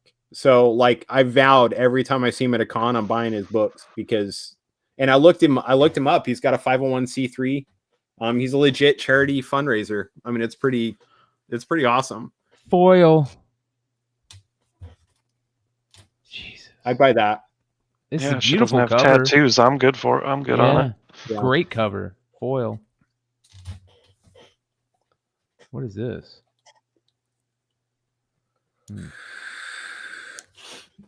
Man, what else do we got? Let's see here. We got any more? Ooh, that's cool. That Lady statue. Mechanica. Let's see Thank you. here. Bless you. Loki. That's a poster. I don't think. Oh, here we go. Mark Brooks mystery box. Yeah, Beautiful buddy. cover. What's that MF Doom? Is that just a print or a big print? Yeah, it's a 18 print. by 24. Yeah. Oh. That's Mighty pretty cool. Morphin Power Rangers. Is there a See J. Scott here. Campbell exclusive? That's for what I'm looking for. NYCC? Yeah, I'm looking. I'm sure there will be. He usually does 1 or 2 for New York and San Diego. Ooh, what's this? There we go. I like that. Oh, I got a book for you, Bryan. I got to Yeah. send this to you. Do you remember this one? Oh yeah, dude. Hell yeah. Do you need it? Let me see. Hold All on. right. Ren and Stimpy. Hold on. Let me see. It's a space one. Yeah, that's cool. In space. That's cool. I think I might have it though. I'll tell you. You got a newsstand? Not a newsstand. Hey, if you guys have any wants for New York, you guys that aren't going, Yes. shoot me messages. Send me text. I do. Got to give me I will. booth numbers though. You got to All give right. me booth numbers. Comics Elite's got their power hours coming out. There's Shikari's. Jesus. Josh. Mama. Could you fly any harder? There we go. Oh, there's the fight everybody's been wanting to see: Predator versus Wolverine. Nakayama foil. Another foil. They're all fucking. Oh, foils. dude, this is the worst cover I've ever seen. So scroll up. This Jay Lee Red Sonja. Go up one more row. No, Far. a bad Jay Lee cover. It's the far right. It is so ugly. This one right here. Yeah. Holy moly. Oh wow. Damn. Ugh. Yeah, It's like a dish rag whore, dude. Jay Lee and Rachel Holland, whoever that is, but good. Ugh. Dude, Jay Lee kills it too. This is not. Yeah, I love Jay Lee's stuff. Like, I think that's okay. photo. This is photo. He didn't drew draw somebody's this. mom, dude. That's He drew somebody's this. mom. He drew this, but this is photo. Yeah, right. Like the if you went from corner to corner, the right side is Jay Lee and the left side's what, Rachel Holland? Yep. You're right. Well, it's ugly. Yeah, it is. It's Yeah, bad. that's a horrible concept. That is bad. That would have gone in the bin over Hive. Yeah, I don't know how you would have ever talked yourself into releasing that one. That would have gone in the bin. Look at that. Jesus. Felipe Masafera? Yeah. That's pretty dope. Yeah. That's a badass. Something is killing the children. Foil. Black foil. I will say the Blue issue with that foil. one. Okay, so the problem with those is Boom is actually releasing covers similar to that. They're on FLC right now. So Boom's going to be Big Time Collectibles is going to be fighting against Boom for those covers because Boom was like, "Oh, that's a cool idea. We're going to do it too." I don't So they're care on what the FLC right variant said. The variant's ugly. It could say not drawn to life. It was still ugly. That's cool. Yeah. It's okay. I like it. It's not foil. Momoko. Yusoka's a good one. It's a win too. Win's good. Is that foil? This is. I want one of these right here. Trinity doesn't do a lot of foils, and I want Trinity's this pretty one. much got a lock on Momoko. So if it's a Momoko, it's probably not foil. No, this is. That's really cool. This is what I want, James. This is what I want you to grab me one of. Send me a booth number. It's spectral. Yeah, I know, but you got to send me an order. Send me a booth number in the book, and I'll grab it for you. Okay.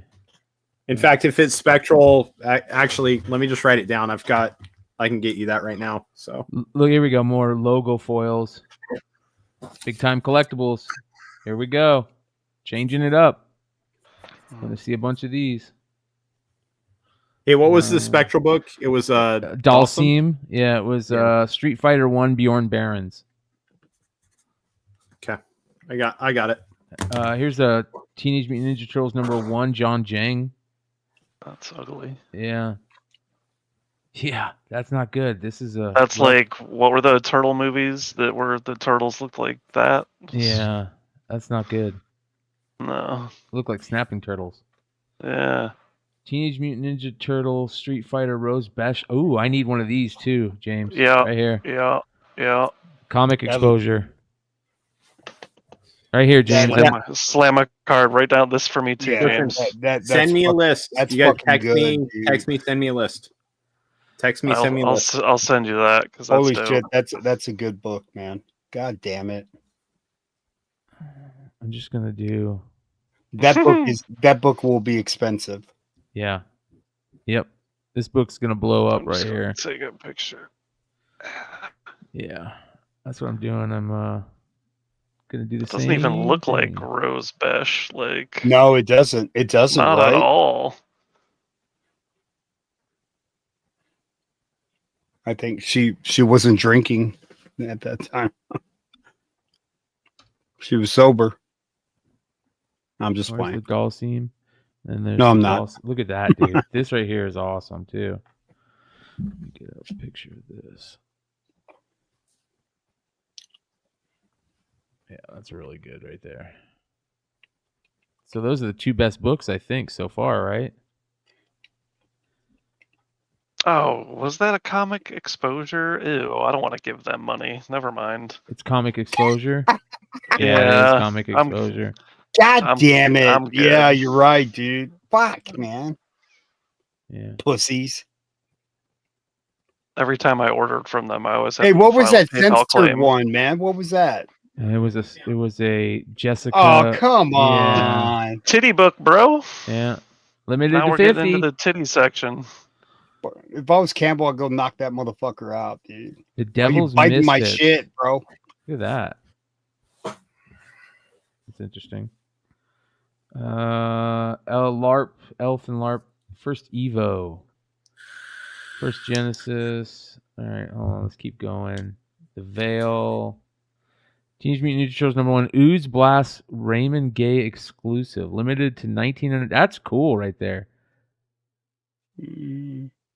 I like that. All right. I like it. Turtle. Turtle. I mean, I like depends if you like turtles. I like turtles, but I did not like those turtles. Transformers #1 by John Jang. That's pretty nice. That's cool. Yeah. It's just a little too detailed for Starscream. Here's the Rod Rice variant for Transformers #1. Here we go. David Nakayama. Foil. That's not good, and it's another foil. Gaga. Yeah. It's Gaga. Vampirella. Dead Dead Flowers. No, just go back to where it was centered. There you go. That's interesting. Buzz. I like the Buzz one. Yeah. This one's interesting. Yeah, look at that. That looks beautiful. That's really good. Here we go. Sway. That's really good. This will pop. What's the one to the left of that one? That one will definitely pop. That's pretty good too. Out of 200. Yeah. Out of 200, man. That's not bad. Yeah, I like those. Violet Descends foil.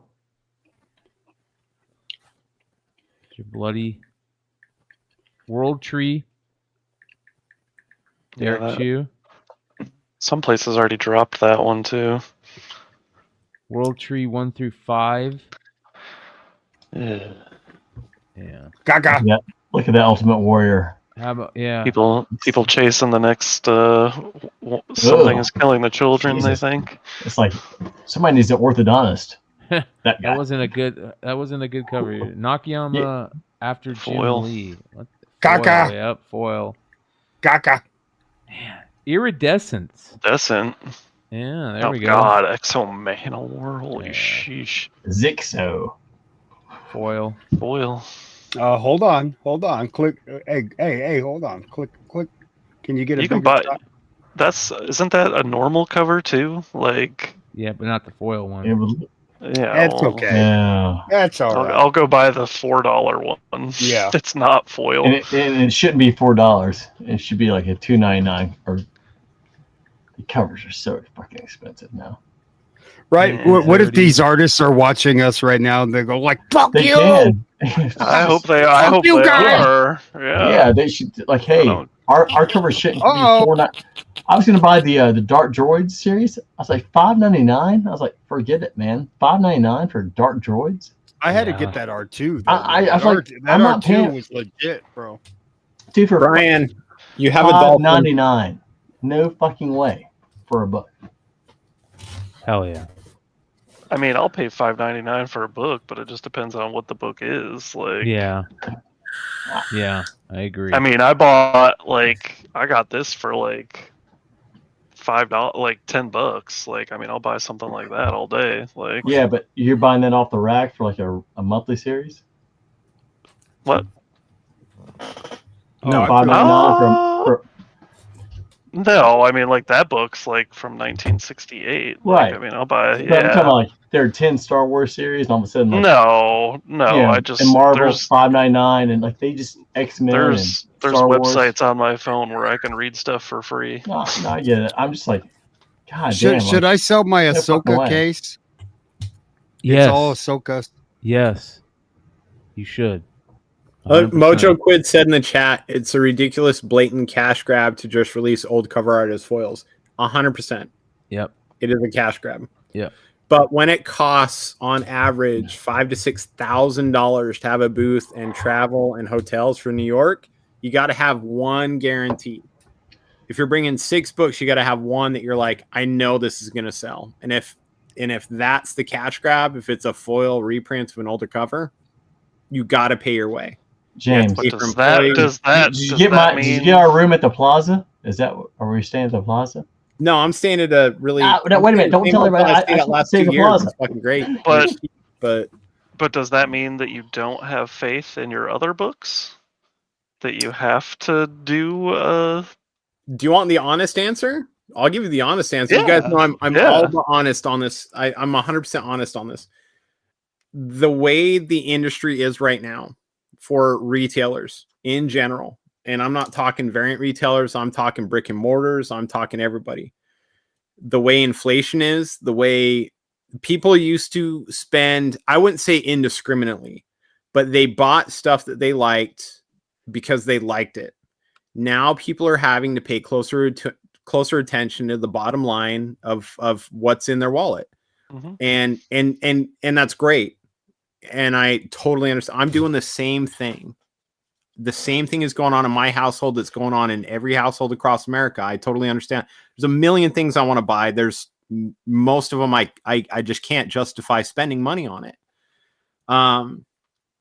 Because of that, the industry on the retailer side, it's hurting. And some people are insulated from it and a lot aren't.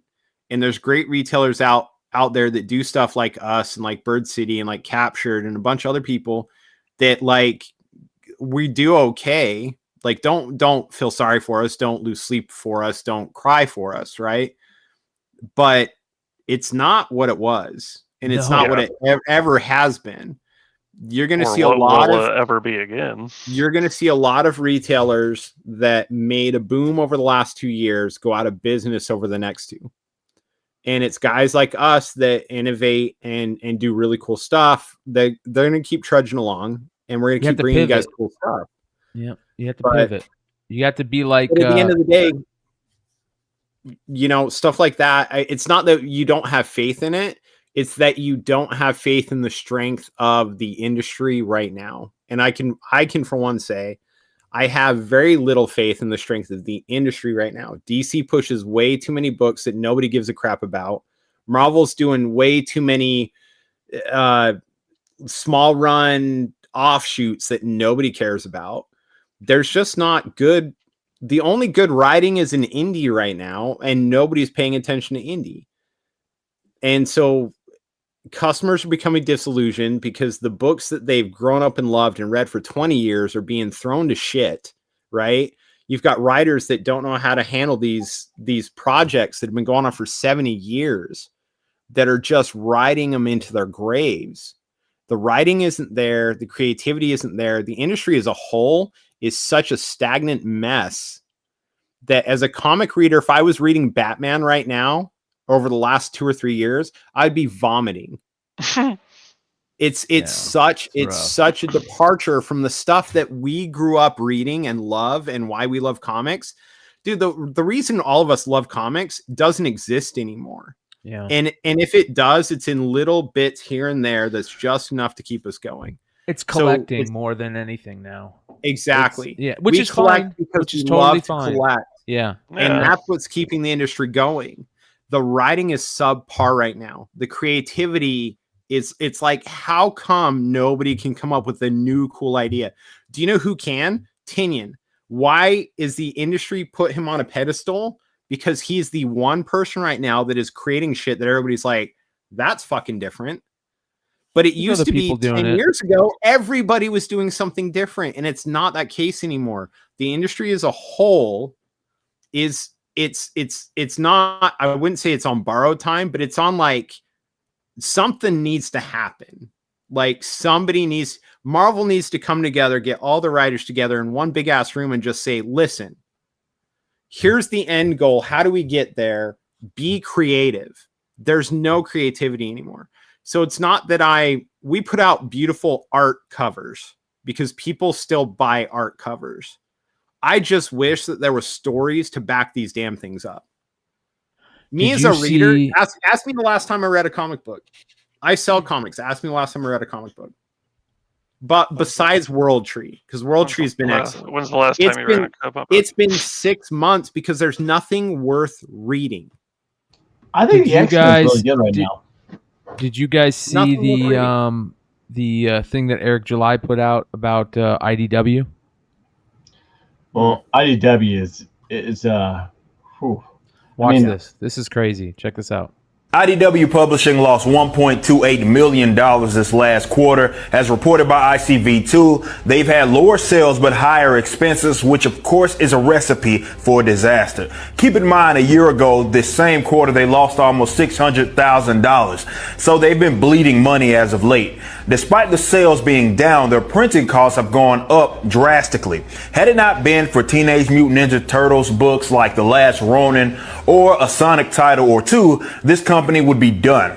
But one of the things that I think gets slept on the most when it comes to the modern day comic book publishing, that's the means of distribution. Almost all of the sales are from the direct market. According to IDW, 72.7% of their sales are through their distributor and 15% are from Scholastic. Most publishing companies are going to have similar breakdowns.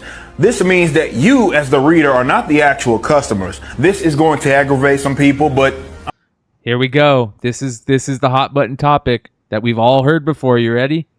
I'm right on this. The traditional way of comic book sales is based on an archaic model. I have a series that I'll be doing soon that's titled Making Money in Comics, so this is a great time to go through this. But I don't think that the average comic book reader even understands where the actual money is or who's making it. Most seem to think that if you go to your local comic book shop and purchase, let's say, a Spider-Man book, Marvel is getting paid for it or getting a percentage of it or something like that, and that's just not how it works.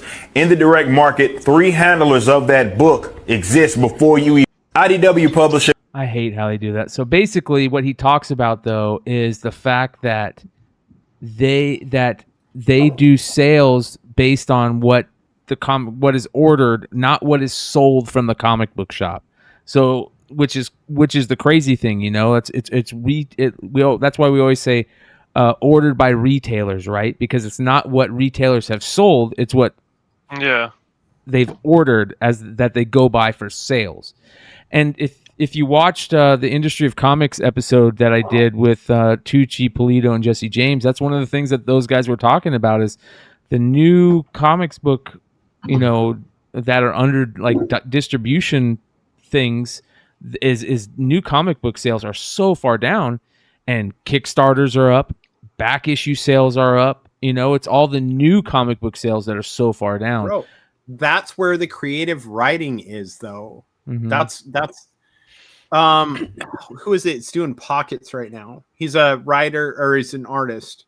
Been an artist around the convention scene for a long time. I wish to God, I hope he's not watching either, but he put out a Kickstarter to do his own superhero that literally just has, it's kind of a cheeky take on the fact that like Liefeld's creations always had tons of fucking pockets, right? Yeah.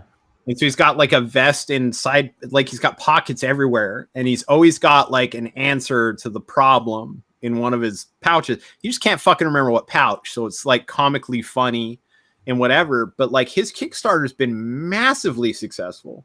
He broke 12K, I think, in 10 days.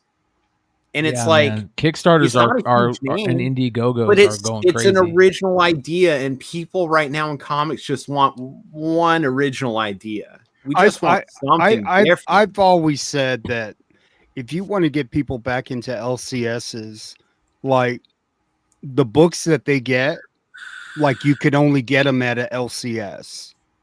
I love like that. You can't get them on a FOC. They're not exclusive. They're just, you can only get those books at a brick and mortar. I love that. Right? So you would get people going to the LCS to pick up those books because you could only get them there. I agree with you. I should not be allowed to buy local comic shop day books. I don't have a brick and mortar. I can hop on Diamond right now and buy as many as I want. I should not be allowed to. Yeah, they should only be at local comic book shops. Yeah, exactly. Yeah, there is a there's a bit of a stretch there where maybe the industry needs to correct itself on that on the distributor level. But when it comes down to it, Marvel's more than happy to take the money from anybody who is a registered retailer. So I'm going to tell you guys one thing that's probably a little different outside what we're talking about is there's a difference between warehouse accounting and cost accounting.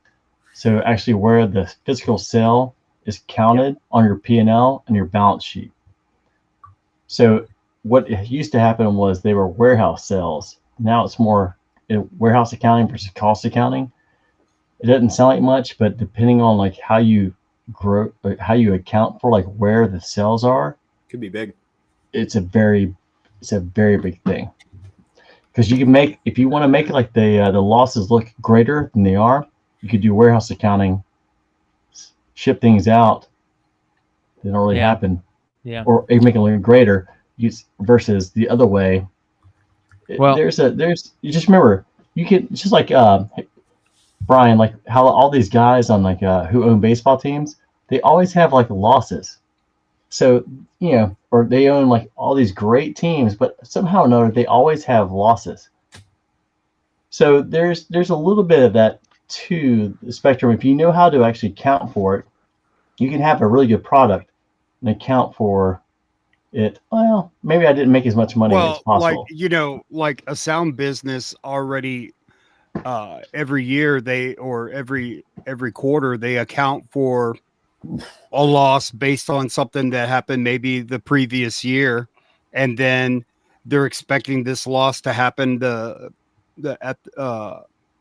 year later because it happened future year before. So but then it doesn't. But that same anomaly doesn't happen, but they've accounted for this loss. So like they're basically profiting over a guess. Well, it depends. They can lose that money. It's, it depends on if it's GAAP accounting or non-GAAP accounting. So there's a lot of rules to it. So there are ways to do it. It's just like if you guys ever gone to like Walgreens, here's the best part. Classic. If you ever go in and buy some ice cream, they will say there's Ben and Jerry's, and they will find like a Ben and Jerry's says like Redhood Ben and Jerry's. It's a private label. That's ours. Mm-hmm. So we make that for them, and they get more money on that. But the other one is not. So if they write that off, there are a lot of little rules, and some are GAAP, some are not GAAP. There's it's fine lines, but it all works the same way. But like, if you want to make money, everyone's going, everyone wants to trend the same way. But well, a lot of people are saying that it's about the stories and that the stories aren't good and this and that. Yeah, but the stories aren't good. There are stories out there that are really good. It's just that so many people are not reading new comics anymore. You know what they are reading though? They're reading the shit out of back issues, trades from old series. When I was talking, when I was talking with the guys on that industry show, they were talking about how they read the old school stuff from the Bronze Age stuff, and they go reread their favorite storylines, and that is what for the longest time has always been real people that read comics. They always read the old stuff. They like to go back and read the old stuff. So that was the only good thing about COVID. You could actually go back and just read all the stuff you liked because nothing came out. Yeah. Marvel has their online, you can go back and read Marvel's back catalog. DC's got their same thing. I mean, it's really cool. I went back and read. I got really into Ahsoka, right? When, or not Ahsoka, sorry. Oh God, Afra. Good Lord, what is her name? Afra. I got really into Afra, but I had never read the originating issues, right? And so I bought the Marvel, whatever Marvel's online thing was, and went back and read all of them and read that whole storyline. And immediately I was like, holy cow. And spec heavy into Afra after that. I was like, this is like a linchpin in so much stuff in the Star Wars universe, but it's like, and exactly, it was during COVID. It was one of those like I had time to read. I wanted to read, And I think I still have my subscription. I just haven't opened it up in over a year. But yeah, I mean, I think there's a lot to that. It's the problem is that's what we're striving to, right? Is we're going back and reading great writers writing stuff that was really cool. I mean, like, literally, does everyone have a pull box? Because, like, I get X-Men. I don't anymore. Yeah, I still have Amazing Spider-Man on there, and it's terrible. I mean, like, so all my books are over there, and they're actually, I think it's issues 27, 34, ASM. I haven't read because they're always good to the bottom. Everything at the White Knight because Sean Murphy is fantastic. Yeah, I love the X-Men. I think the X-Men storyline right now is the best. Is it Green Lantern? Actually, it hasn't been good in years. Is it good now? I think X-Men's really, really good. And I just started reading X-Men is Jean good Grey right now. X. Is it? Yeah, X-Men's good. And then, X-Men's up and down though, man. It's good for a couple issues, and then they do something That's really what I'm weird. saying. Like that's been the I problem. think it depends on which title you're getting.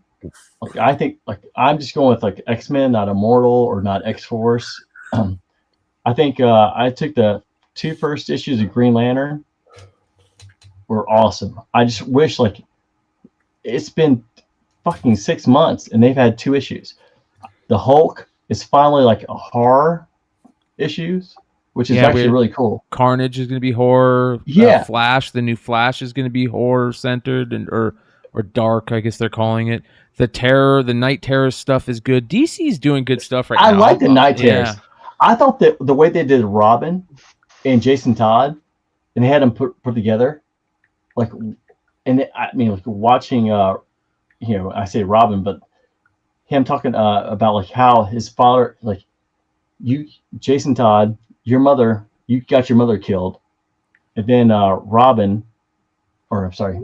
Jason Todd. You mean there's Damien? too many fucking Robins. Yeah. Jason Todd, Damien, Tim. Jason Tim Todd, Drake. you got your mother killed because he's the one who got beat up. Yeah. Drake, he's the one who got his dad killed. So between you have the mom and dad, that was the whole thing back and forth between issues 1 and 2. You know, would we be? And I've said this before. Would we be down this woe's me path if the shit on Disney Plus was great? You know what I mean? Let's just for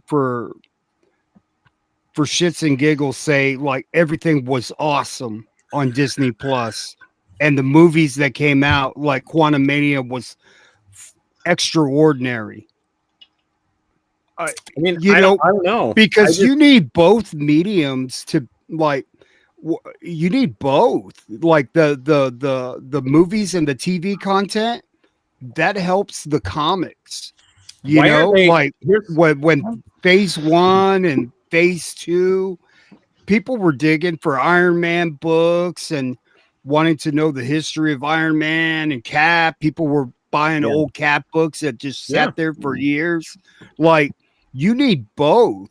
You need an outlier series like a Walking Dead, where people felt like, man, if I buy this comic, it's optioned, it's going to be made into something great.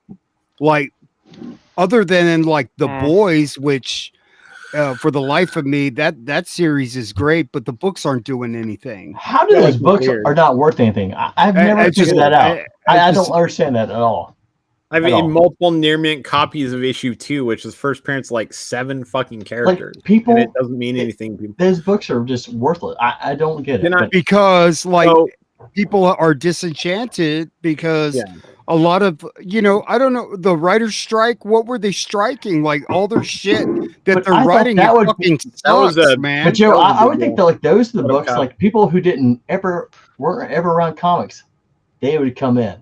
Yeah, how do you get Carnage wrong? How do you with Woody Harrelson? How do you get that fucking shit wrong? Yeah, it's perfect impossible unless you're trying to fucking horrible. Try too hard. Right, it makes it seem like it's being done on purpose. Yeah, it's just because I'm not the a conspiracy guy, but it just seems like all the writing is bad, and then all of a sudden we get a strike because they're unhappy how much money they're making.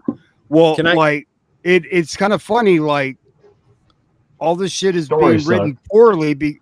Well, it sounds like it's a bunch of disgruntled writers saying, you know what? Let's fuck this shit up.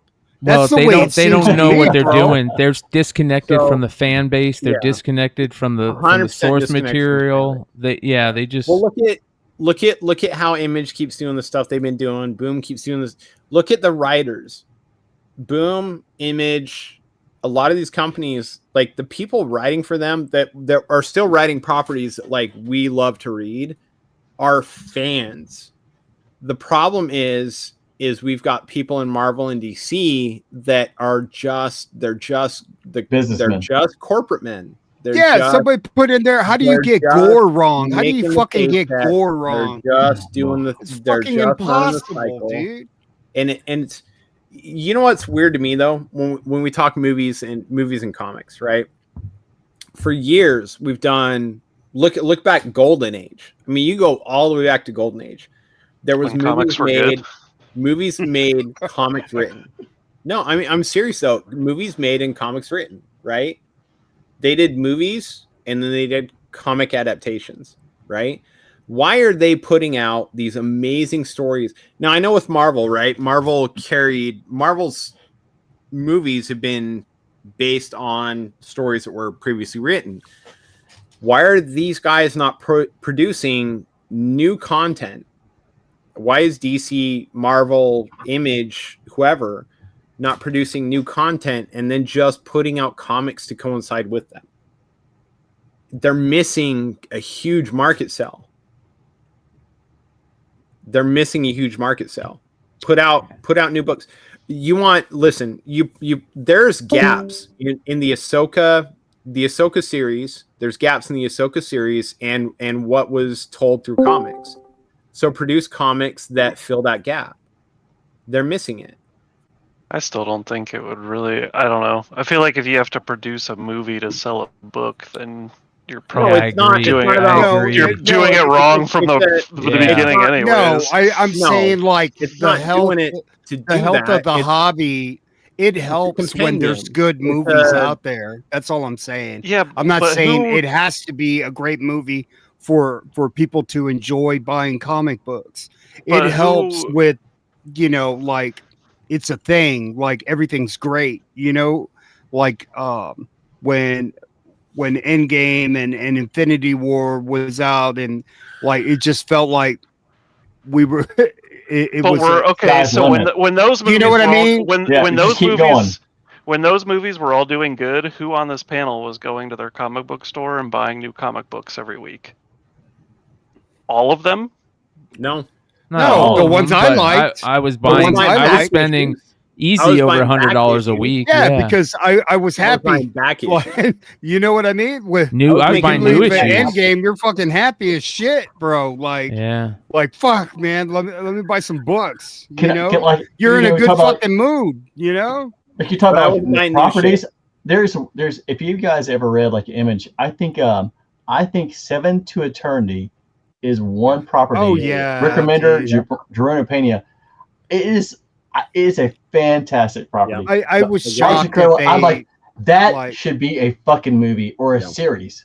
Like, bro, the artwork on the covers was impeccable. Is incredible. Yeah, I remember, like, I feel like after I had to wait like 2 to 3 months, and that it got longer and longer. I was like, I should have waited for fucking the Return of the Jedi till like last Skywalker, and had Rey come out 20 years later. I was like, it took forever, and I was like, and I had to wait. It was.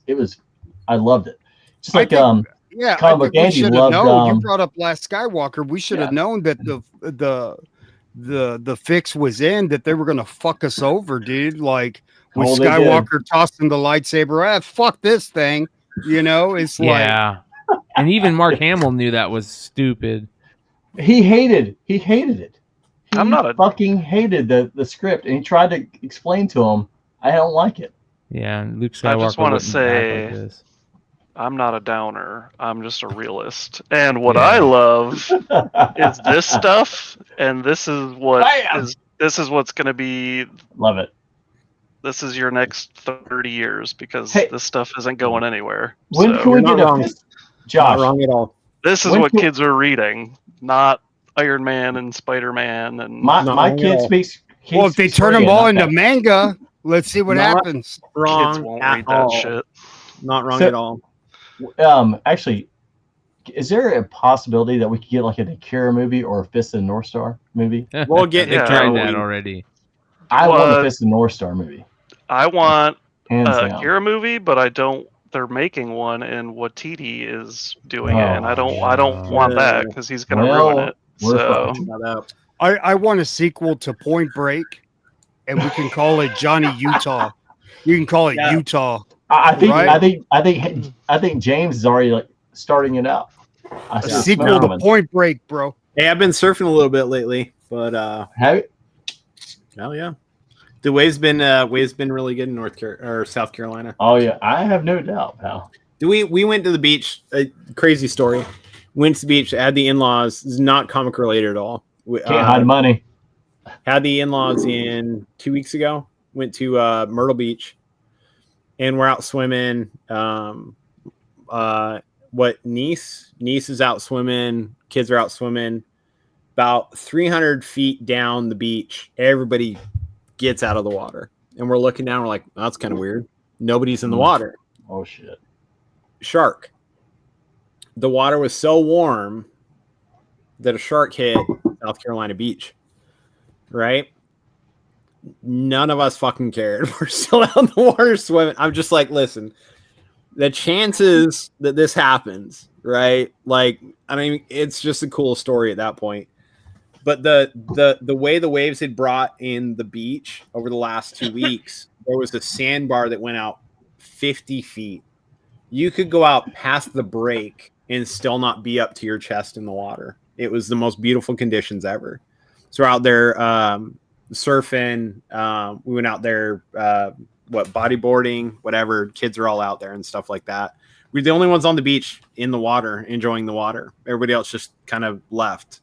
And it was like this, like, beautiful, pristine, perfect canvas on a Saturday. Like, nobody was out.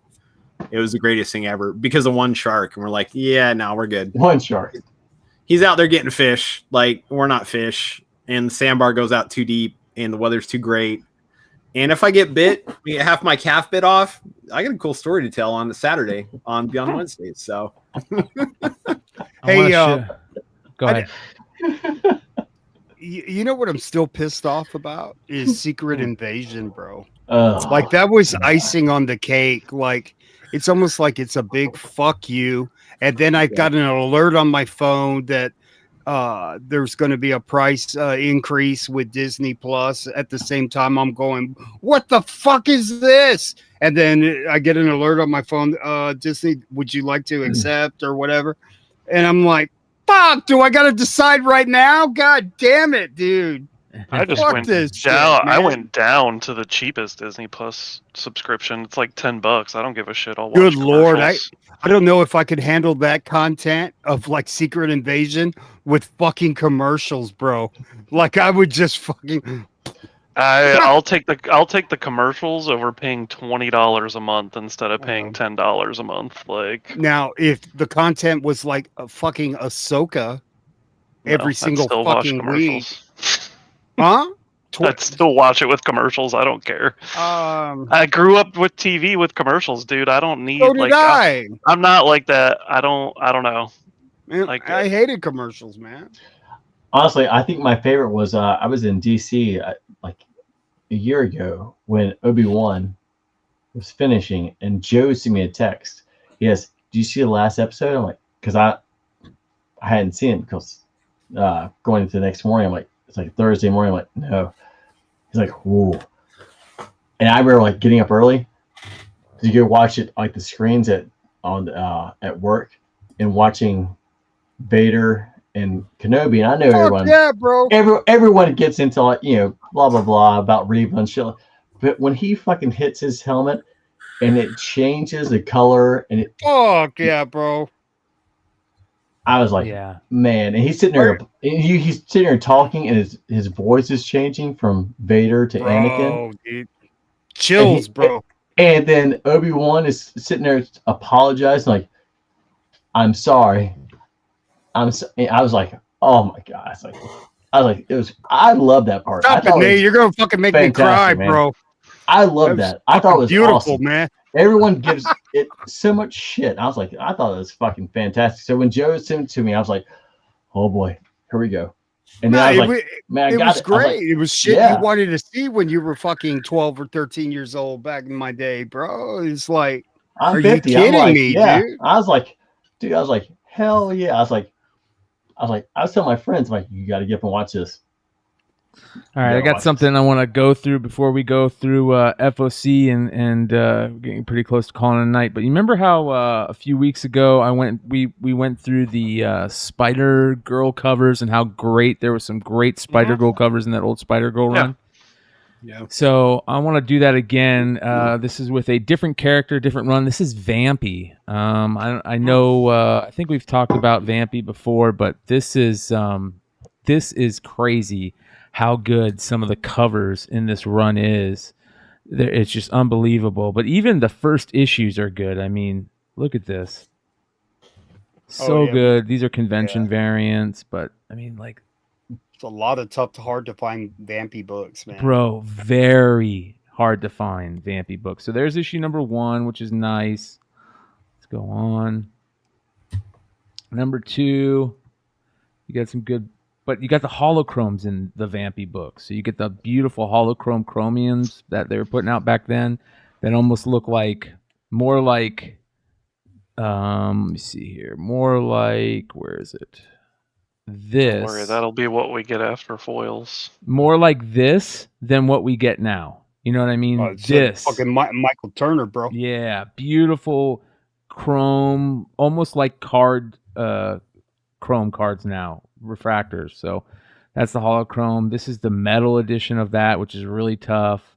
But wait until you start look at some of the covers after the first couple, how good they are. Oh, I remember when Harris did it at first, did a couple of them. But when you get into look at this, Jesus, I hate these damn ads. So good. Look at this one. This is just a regular cover. Total bondage cover. Vampy's got that very anime look to it in the comics. Mm-hmm. Yeah. It's just so good. Continuing. Got the anime look. This is only issue 6. It goes up to 25. And there are some Finch covers, and there are some covers There's that are Campbell has some. Campbell has some, yep. Which low print run Campbell, Vampy's. Oh yeah, look at this. Yeah, that's a Campbell right there. Yep. Yeah. That's OG Campbell, man. Yeah. Vampy's on the spec radar for us OG dudes for a while. There's some really good covers. Hell, there's some really, really good covers to the entire series, not just Campbell. No, that's what I'm saying. The whole series has great covers. Yeah. I could have sworn Art Germ has some covers too. Probably 1 or 2. Yeah. That was good. Yeah, who did that one? Was that Art Adams? That bloody one that you showed. What was that? Who was that? Hold on. I thought that was Art Adams. Look at this one. Holy cow. Look at that. That's cool. Look at that booty. Yeah, Jesus. It's shiny. It's a shiny one. Shiny booty. I have that one. So the one you were just asking about, this one right here? No, the bloody one. That one. It looks like Art Adams. This really? one is... I don't think it does. Kinda. Doesn't say. What is that? Issue 10? Yeah, issue 10. We'll find out. That's issue 10 right there. That's cool. Yeah. There's a really good David Finch one, and there's a good Jim Lee one too. Hold on, let me find Finch. Dude, when Jim Lee's on, Oh, yeah. Look at that, dude. Stephen Platt, bro. Wow. Oh, wow. Hey, you remember when Stephen Platt was the shit, bro, and they were saying that he was better than McFarlane? You remember all of that? Yeah. They were fighting over who got him on their imprint. Yeah. You remember when Better Than McFarlane was actually a meter? Yeah. Look at that. And now we're like, look at that. Holy a million cow. people better. It's like that's weird. Yeah. There's some really good. So, there's even more. So if I go to cover price, here's a pretty cool variant. Check this variant Tim out. Seeley. Everybody's guessing out 13 was Look Tim at that. Seeley. That is amazing right there. That's cool. Yeah. That one's really cool. Number 6. That's a Mike Rolingo that I put up. Look at this. That is badass right there. So good. It's number 6. The Kyo Cha variant. I don't know how to say that. Adam Warren. Adam who Warren. did that Yeah. one cover. Yeah. That makes sense. Yeah. So there's another one. Look at this. This one's great too. That's badass. That one, that number 14, that was Care Andrews. Yeah. Yeah. This one's a tough one too. Look at this. This is Humberto Ramos. Look how terrible that is right there. Right? Look how bad that is. Oh my God. That's not good. I think it depends on how drunk you are. Look at that one. That one's very anime-esque. And then look at this. Here's the Campbell. Mm-hmm. James, don't piss in that book.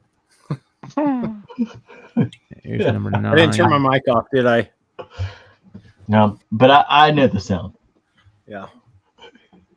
Look at number 9. That's a beautiful cover.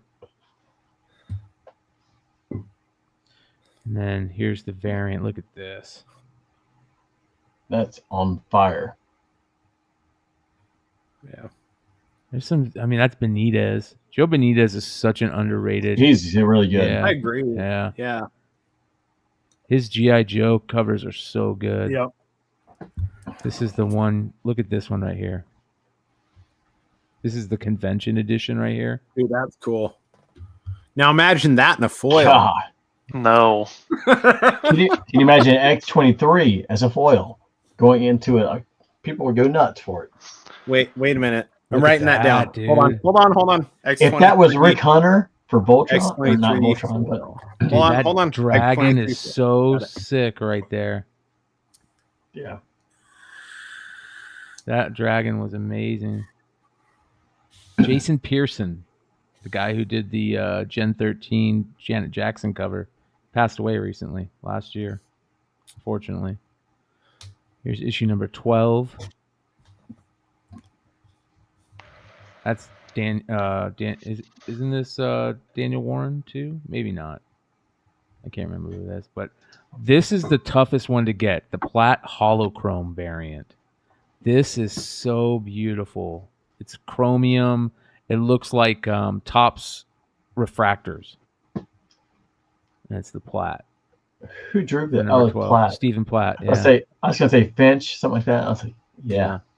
I mean, and there are just so many covers, man. They just keep going. This is Andy Park right here. I mean, just great stuff. So I like finding these series that, you know, we forget how they have such great covers. I don't know about the stories. The stories could be good too. This is the Kari Andrews. It ran right a here. long time. I would assume it was pretty decent. Yeah. The crazy thing is like these are the type of books that you find creator first on. Yes. Or early creator work on. Look at this. You know what I mean? Like this was the original. These super deep indie books are the original Kickstarter. Yeah.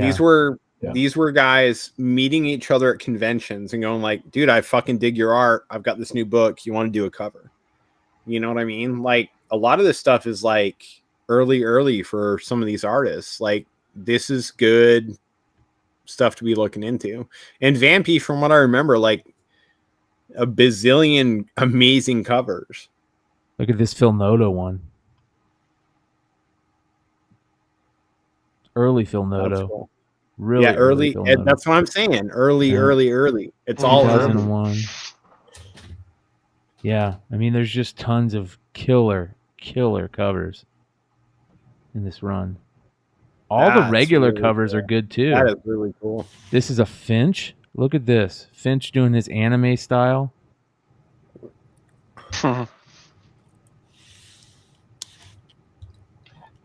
Is he literally the most underrated artist of all time?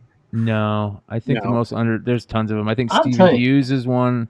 He's one of the most underrated. That's beautiful right there. But no one talks about Dave Finch, and all his Stevens. shit is just incredible. I think Dave Stevens is up there. Look at that. Wow. That's crazy. That's yeah. a great cover. Yeah. We should do Cully a Hammer. top 10.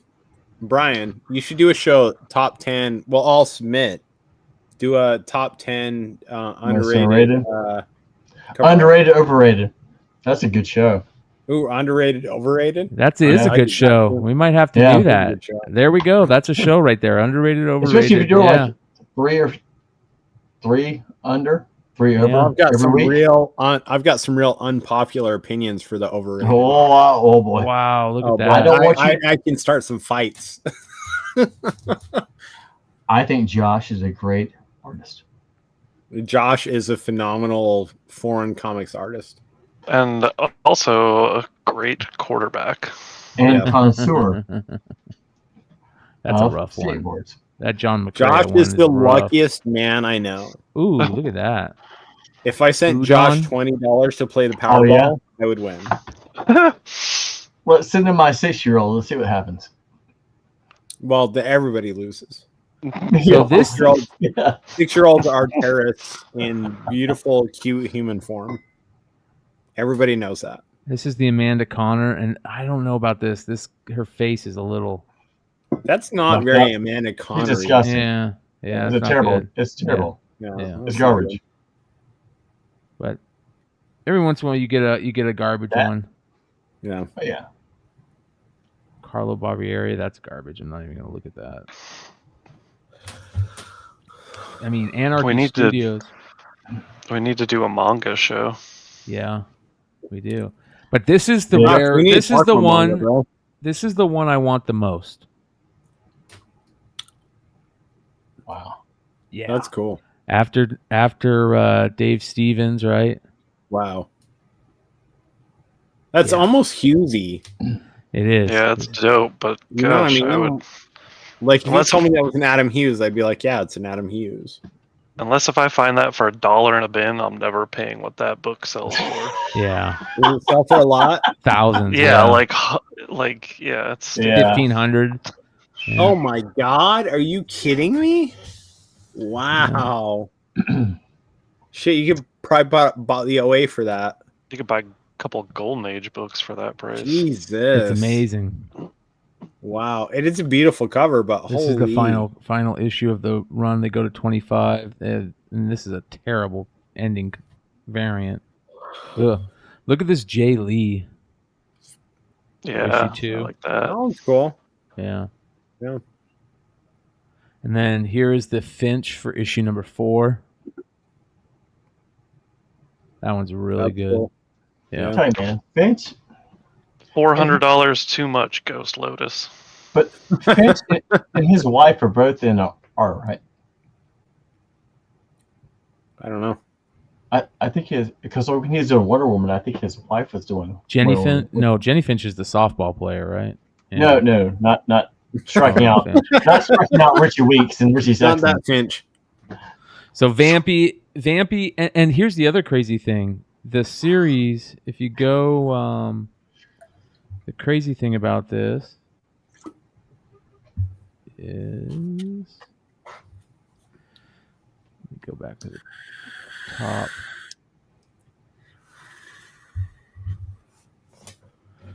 If you go back and you look, there are a ton of other series. It's not just this series. There's tons of other series and little one-shots that you can find about this. Vampy Vicious Circle. Let's check this out. Let me see that. Like, look at that. Holy cow. That's insane. right? And I bet you these things are really hard to find. I never see these. I like the Wizards 1/2 too. I never see any of these. There's an ash can of that cover. Wow. Man. What's this? Preview book. There's even, so be on the lookout. Anyways, good shit. Good stuff. I'd rather invest those $400 in Lorcana. Ooh, Lorcana. Josh.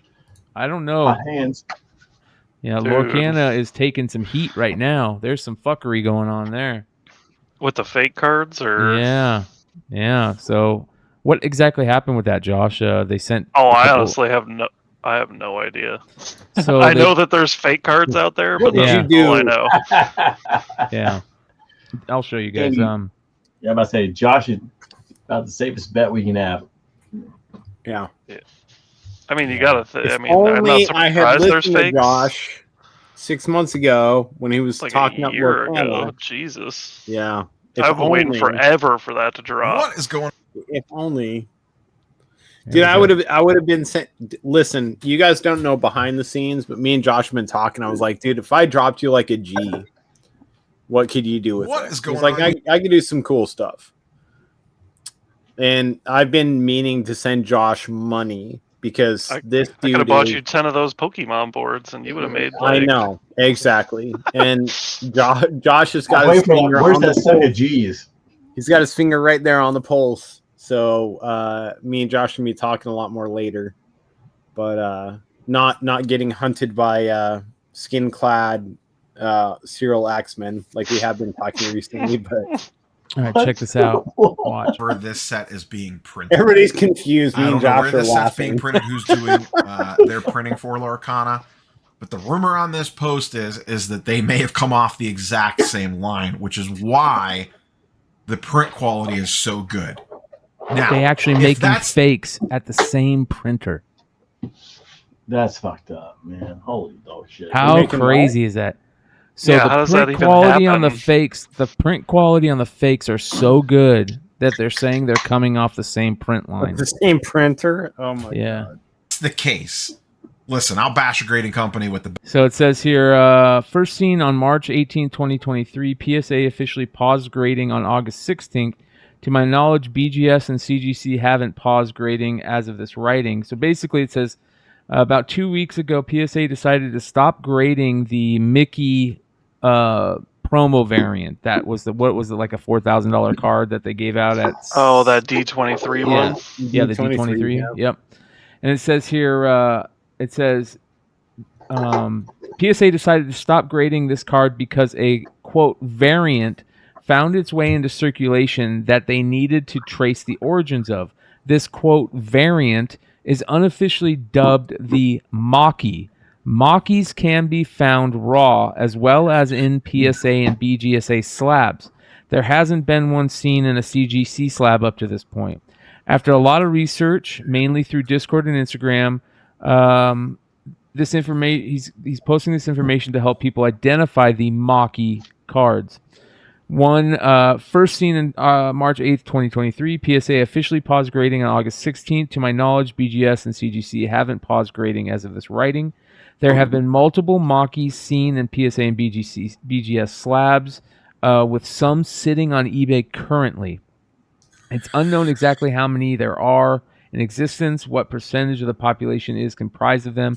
The print quality is very, very good. The biggest collectors and the three largest grading companies with the most trained eye and most expensive equipment failed to identify the Maki for 5 months. Many would argue that the print quality of the Maki is even better than the Mickey. There is speculation that its origin is from the same printing company. PSA and other related companies have been notified of this information. There aren't any other known Lorcana cards dealing with this type of issue. It's just on the Mickey D23 promo. And So Yeah. Did they think that it was an error card? Because, like, I don't care how good the print quality is. If it's called Maki and not Mickey, that's not a Disney card. No, I think they're calling it. No, they're calling it Maki as it. Oh, they're calling it Maki. Yeah, that's what okay. it's the term, because it's a mock. But Yeah, Mickey. it's a mock, this, so they're though. calling it Maki. I was about to So- say, I'm like, So if CGC turn these away early, is Here- yeah. Does this push CGC's card grading up a notch? No, they haven't. They pushed paused it away grading early. What?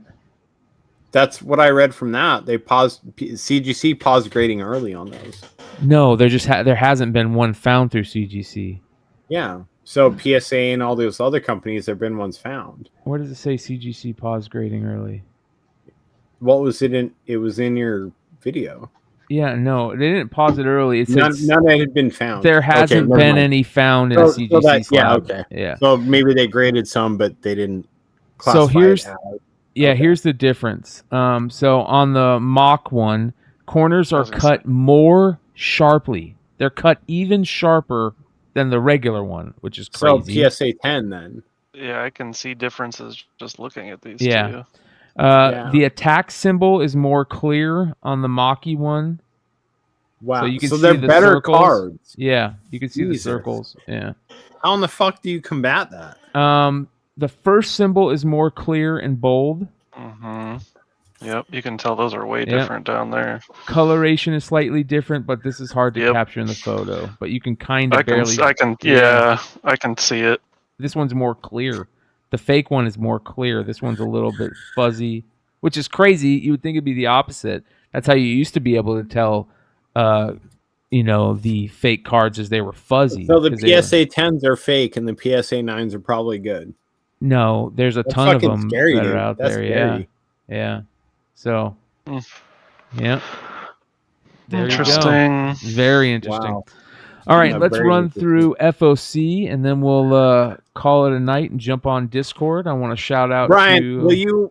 will you run through my shit I sent you before? Because I got to get off. Oh yeah. Where'd you send it? Hankering. I Also- sent through Oh, I got it. I got it. Yeah. If you guys have local card shops, Chapter 2 of Lorcana drops November. Josh, I'm just spending all So- my card money with you. So Dude, So here's the framed it's piece a new right art there. installation. Yeah. that's dope. I like That's that. the Bob Kane, look, bottom right, signed by Bob Kane. These last ones sold on Heritage for like 1,500 or something like that. Unsigned, I believe. Unsigned. I really like that one. So it's got an That's so inscription on cool. there too. It says if he is the best puppeteer who Who has dangled on a string. yeah. If always to catch other, we will have the last laugh. So the interesting thing about this is print number 300 of 300. My archivist pushed this back to actually being Bob Kane's son's print. Wow. So we're still trying to authenticate that. But it was that inscription is the similar scope of his normal writing. So it is assumed at this point, assumed only, that inscription was from Bob Kane to his kid. If always Sweet. to. What does that say right there? If Always together. together, if always we will have together, the last we will laugh. have the last laugh. Yeah. Yeah. And it's numbered He is the 300 best of puppeteer 300. who is dangled on a string. If always together, we will have the last laugh. And it's numbered 300 of 300. That's I cool. think James still has MetaZoo. I do. I have Tony said buy James 20 cases of MetaZoo. Who did these? That was Will Shrike. The artist that did our These are all World Will Tree cover. Shrike. Oh, dude, I've got a 30. I know, but 40. I didn't know if all these were Will Shrike. Yeah, These are they're all Will Shrike. Oh, nice. Yeah, surrounded the Joker with the Batmans. Yeah. Nice. Very cool, dude. Good shit. And then, do you want to talk about this, bro? I've been hinting at this for fucking a year, right? Let's talk about this. My ultimate pickup. Yeah. So, guys, this is Spirit Man #1. There is less than what on the census, 5 or 6 on the census. So this is early the Spirit, right?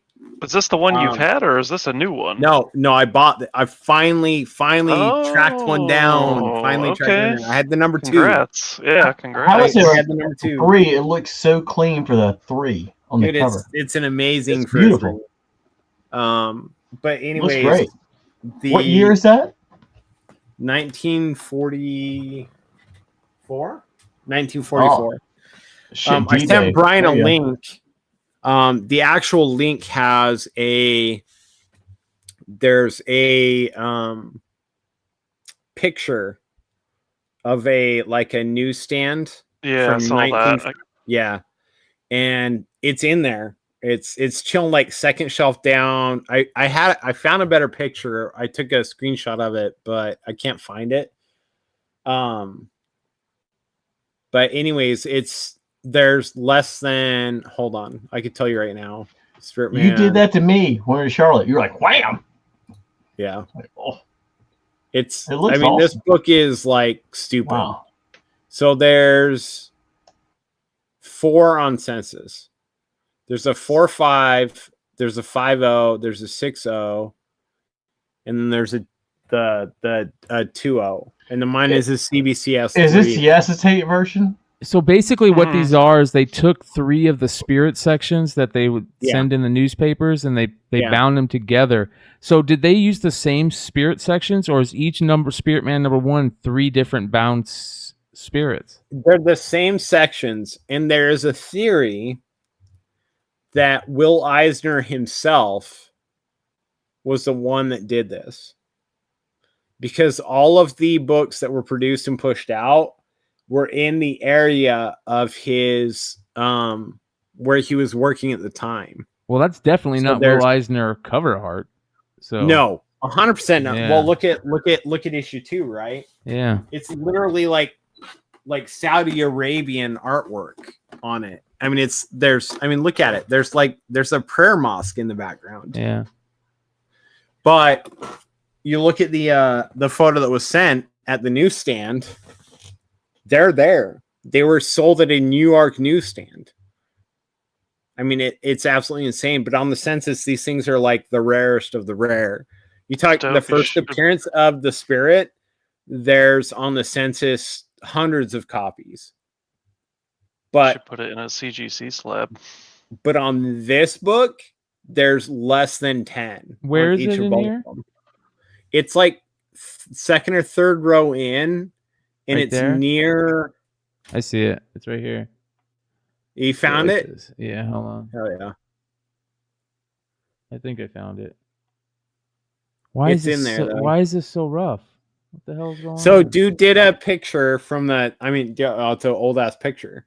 I know, but why people won't it let were me like, fucking zoom in on it? This is dumb. Well, I don't know. I didn't make the picture, Brian. Calm down, damn it. There it is. No, that's the. What is that? That's the Spirit comic. It's in there, book. though.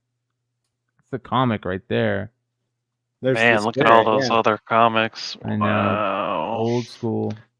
Contact, Daring, Black Mask. I just Heckler #1. Some Witty, dude posted that picture and was Police, like, "Hey, I need help authenticating or identifying these pictures." Captain America. And they're on like the Military second row. #4. There's the Spirit Man, issue 1. But on the census, there's like none. And I turned down offers for issue 2 at $2,500. That was the highest offer I got. Police. Famous Funnies. Damn, man, what a time to be alive. Captain Fuck. America, I know, yeah. right? All these Marvel. Look, here's the Marvel stuff. Down at the bottom. Down at the bottom. Yeah, the cap's up on the bottom Right shelf there. right there. Yeah. Where are those turtles? Oh, yeah. They didn't make it. Are you able to zoom in again on this? Just No, it won't let me, which is driving me Damn. crazy, man. Let me see here if I could do this. Hold on. Let's go. Why won't it let me? Here's a chance for you guys. Reveal hidden. What? It won't let me. Here's the Spirit Man, but it's not showing a Spirit Man book. That's weird. No, look. The Grand Click Comics on the page one. says Spirit Yes. Man was a promotional Left of it. comic, but here it is, sold next to the regular Spirit. The No, it's picture not. to the left of that It's is next to the book. Spirit. Just look for the Spirit. There's the Spirit. Okay. I think that's the Spirit Man. No, this Above is the it regular or next to Spirit it? right here. I think it was above it, 'Cause- not next to it. Yeah, Dude, no, that that's image box is the worst fucking place I've ever seen for. Can I say the coolest thing about my Spirit Man one is the fact that if you look up any photos for Spirit Man 1, it's literally my copy. It's not the best copy.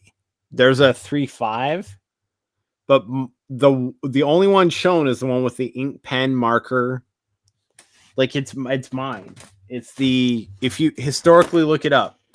So it's got the ink pen R11-8 on the cover. The 1.0, and it's probably better than a 1.0. It's probably a 1.5, 1.5, maybe 2.0. It's behind but it. Like it's behind it. It's it's behind right it. That's there. what I was saying. Yeah. Chad Cave said try to hit Control Plus and maybe it'll zoom in. Oh yeah, No, I'm trying it. manually It won't let me Control do it. in. Maybe. Hold on. Let's see. But anyways, guys, these are literally the $2. Like this is it. My collection's over. Like I'm done. There's yeah. nothing. I want more ever. I wish I could do that. These are the 2 books. That's it. My collection's over. It's fucking wild, but it's over. My wife asked me the other day, "What do we do with the rest of your comics?" They're all in inventory. I'm like, honey, they're all in inventory. I would love the first appearance of the Spirit. It's like a 15K book. But these, I think, are more valuable. Look at that. Let me see if that's the one I have.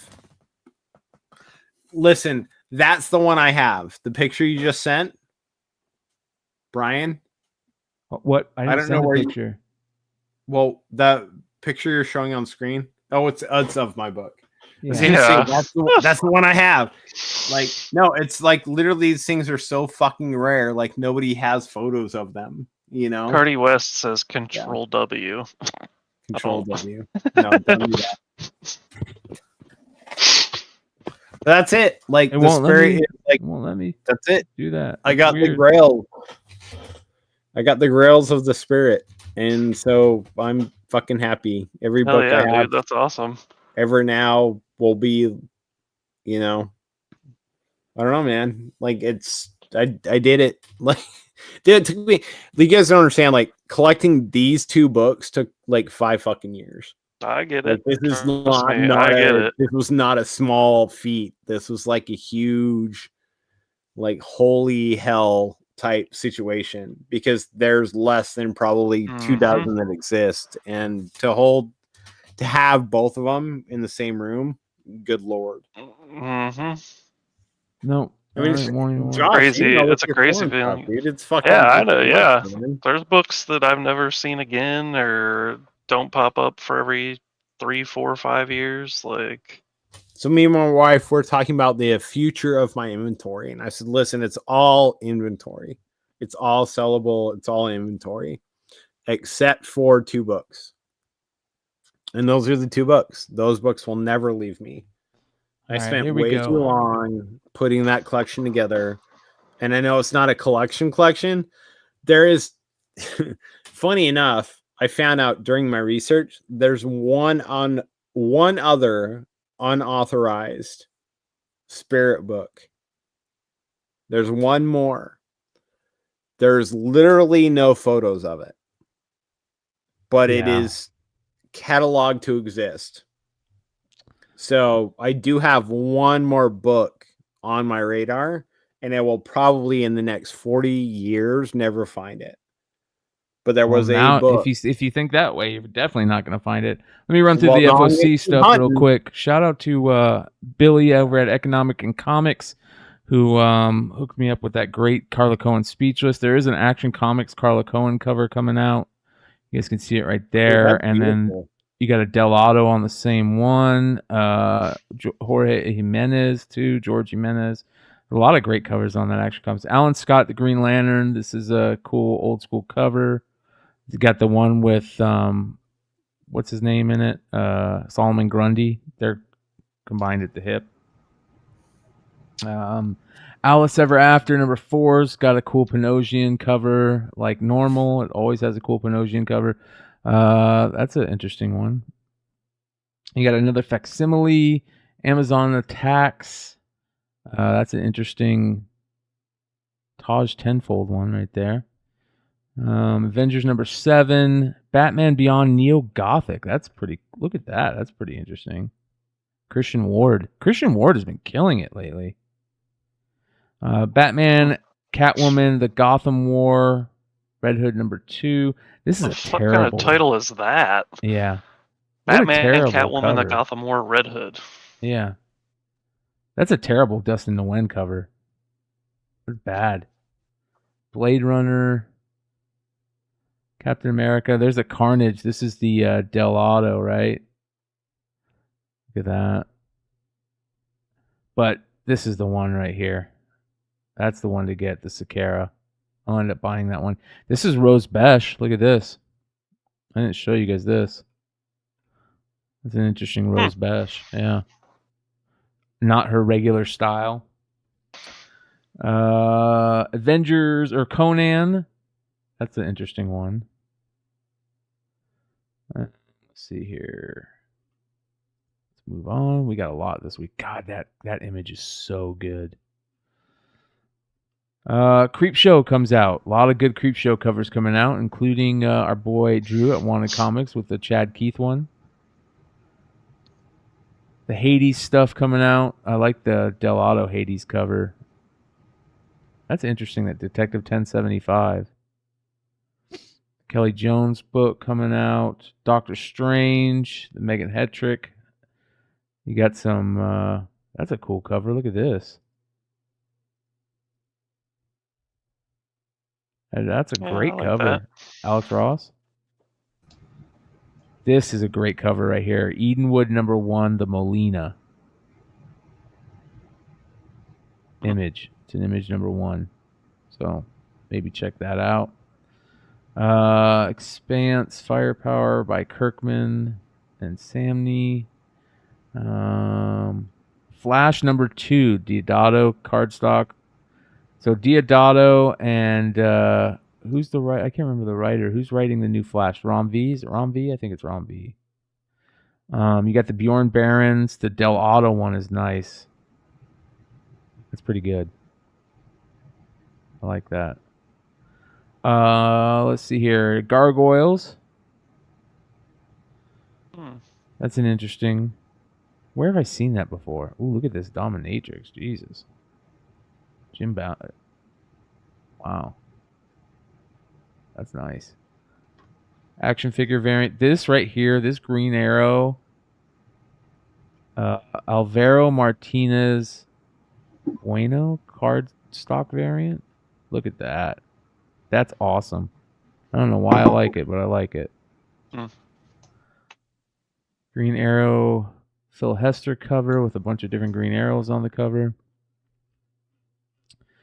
Gunslinger Spawn, Harley Quinn, a Sweeney Boo cover. Here's the Frizen. Is that like a rabbit Harley Quinn? Yeah, it is.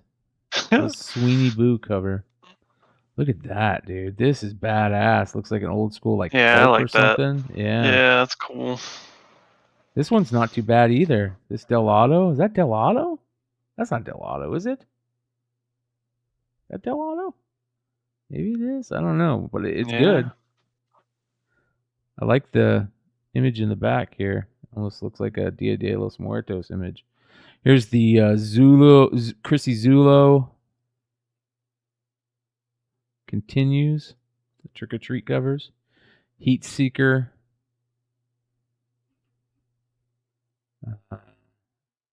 I Hate Fairyland.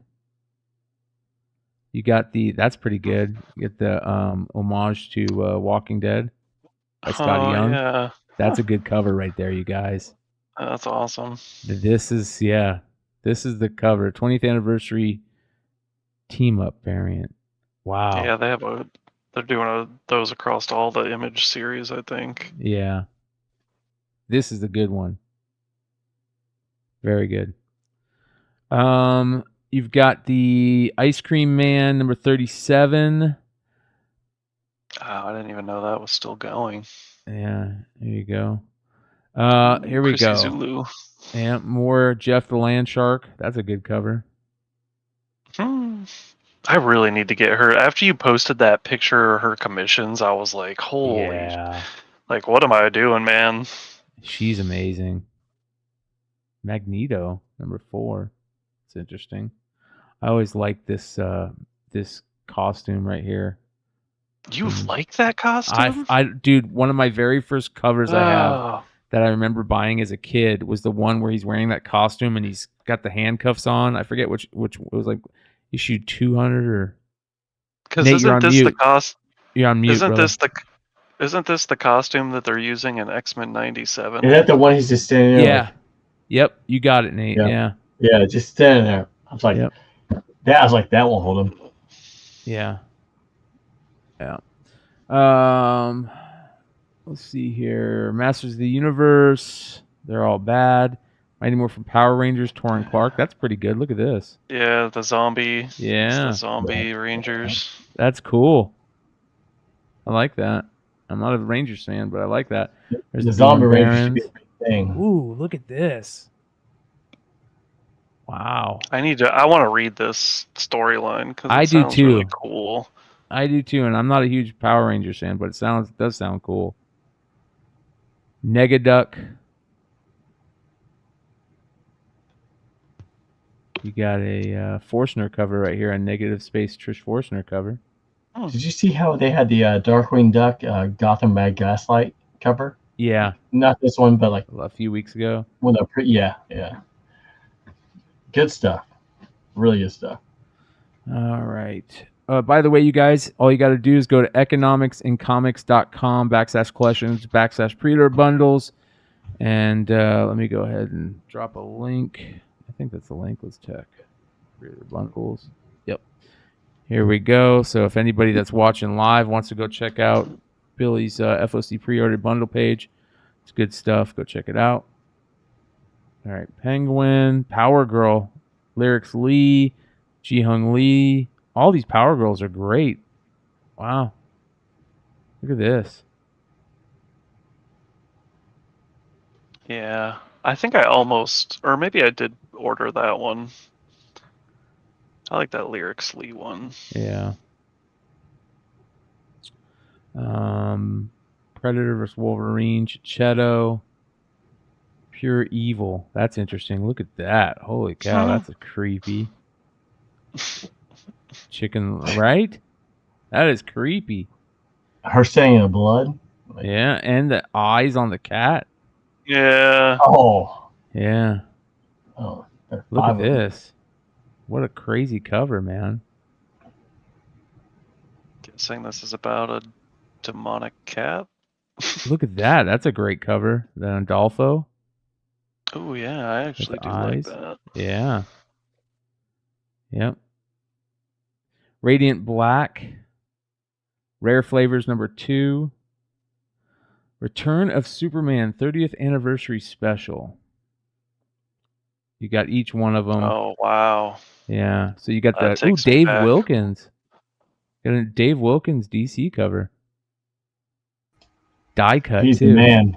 He's the best He-Man. Yeah. Master of the Universe County guy. This is a good one. This Ben Oliver one. That's interesting. I do like that one. Yeah. Francis Manipal and John Jang, right? Yeah, John Man, Jang. what year did this all happen? This event back in the In the 90s? 94? 91, 92. 91? 91? Yeah. Jesus. Ooh, what's this? I say 91 because Batman was after that. Yeah, Knight's Quest, Ribbon Queen, Yeah, Jason exactly. variant. Yeah. Or Knight's End or whatever it is. And then Broken Bat, so I'd say Yeah. 91. Ooh, this is the cover right here, you guys. Homage to Moon Knight. Oh. Yeah, Scarlet Witch number 10, Mark Aspinall. I think Josh and I made that one. Enchanté. This is awesome. That is fantastic. That's cool. Yeah. Yeah. Is that the what variant is that? Is it actually a cover or is you have to? It's a It's variant. like a one. It's not a ratio, but this is a crazy one. The regular cover. And interesting. Schlub number 3. 93. The So Sickness has got a new issue coming out. Issue number 3. 6 years old when that happened. Yeah, I remember going to the comic book store that day to get that book. There was lines. Diodato, Kelnu, Spawn variants. Ooh, that's interesting. Look at this. The 346 version with the black and white and the color touch. That's badass, dude. Yeah, that's cool. That is awesome. It's a little similar to his one Singapore exclusive, Yeah. but I'll let it slide. Speaking of the Spawn stuff, that almost 10 book that we put up the other night, the Brazil, let me bring it up. The Brazil She-Spawn. 139. The one Josh has, like. Yeah, so Josh, do you have that book? I used to. I had a couple copies of that book. I sold them all. Bro, this sells for a I grip. need to get some more. Yeah, I didn't realize that someone would pay $1,200 for a 9.0 signed copy. Yep. 1,200. Yep. So crazy. Yeah. Star Trek Defiant. That's a homage. Star Wars. Here we go. You got the John Tyler Christopher battle droid, destroyer droid. Terrible. Why even do that? He's running out of action figures to do. So Return of the Jedi 40th. Get the Hyperspace Stories 10. That's pretty cool. Look at this. There we go. Bad Batch. Yep. Masters Yoda and Mace Windu escort a Republic delegation to an archaeological dig rumored to be the site of a cache of ancient Jedi artifacts. But the lure of the Force is strong, and it's not long before the party comes under attack by marauders intent on taking the relics for themselves, even if they have to go through 2 Jedi to do it. That's a badass cover, too. Well, the fact that Tech is over there in the corner, it means he's still alive. Yeah. he was great. He man. There's the Bad I Batch. haven't gotten over Bad Batch 2 season 2. I haven't seen it yet. Here's the Teenage Oh, Mutant Ninja Turtles number 145. They're getting ready to the end of what's her name's run. What's the girl that's Kyrie doing? or no. well, or Lita or which? It depends on which one you're talking about. The Jenica, writer. I mean, there's The writer. Oh. I forget the writer's No. name. They've had some really bad ones. Yeah, but she's been writing since like issue number 100. Sophie And- Campbell took over right Sophie after that, Campbell. and Yeah. she was doing the art too, and her art's fantastic. But the story is just It's Sophie Campbell. Yeah, she's ending her run at 150. And then Good. here's another one of the Dia de los Muertos. Yeah, I got all those. Those so are cool. good. Yeah, those are great. Teenage Mutant Ninja Turtles for Street Fighter, Alpha. Interesting. Last Ronin number 1 reissue cover. So A. stupid. So they're printing it as a comic book size now no. instead of magazine size. What a grift. So now it's going to be an actual comic book size book. What a grift. Ouch. Well, I guess Need when money, IDW? Well, I was gonna nut. say, I guess that video they said they lost like 1 and whatever, So I guess they 100 gotta redo it. Yeah. Alternate Jesus. Universe number 1. This is supposed to be a great story. Look at this. That's an interesting cover. All the different Thors. No, that's a mountain. I thought that was other Thors behind him. Undead Evil. Oh boy. Yeah. Watch out. Yeah. All right, here we go. We got 2 more pages. More Undead Evil, Under the Influence, Dracula, Man, the Middleton. I Look at really, this. I like that. Yeah. James Tynan. The Art Germ one was dope too. Here's the Martin Simmons one. Where's the Art Germ one? Oh, must be this one. Look at this. What's this? Ooh. Oh. Usagi Ujin, Ice and Snow, coverage Stanza Kai. Usagi is wow, that's interesting. That's pretty cool. There's the Venom 27. That's interesting. Look at that. I like the Bianchi. Yeah. Yeah. After the his birth stuff's of fantastic. Yeah. Look at this. After the birth of an all-new symbiote, what familiar face will cross its path and become its first host? That's the Black Widow, right? And will that host be able to resist the symbiote's corrupting and violent influence? Perhaps the bigger question is, will the symbiote be able to survive theirs?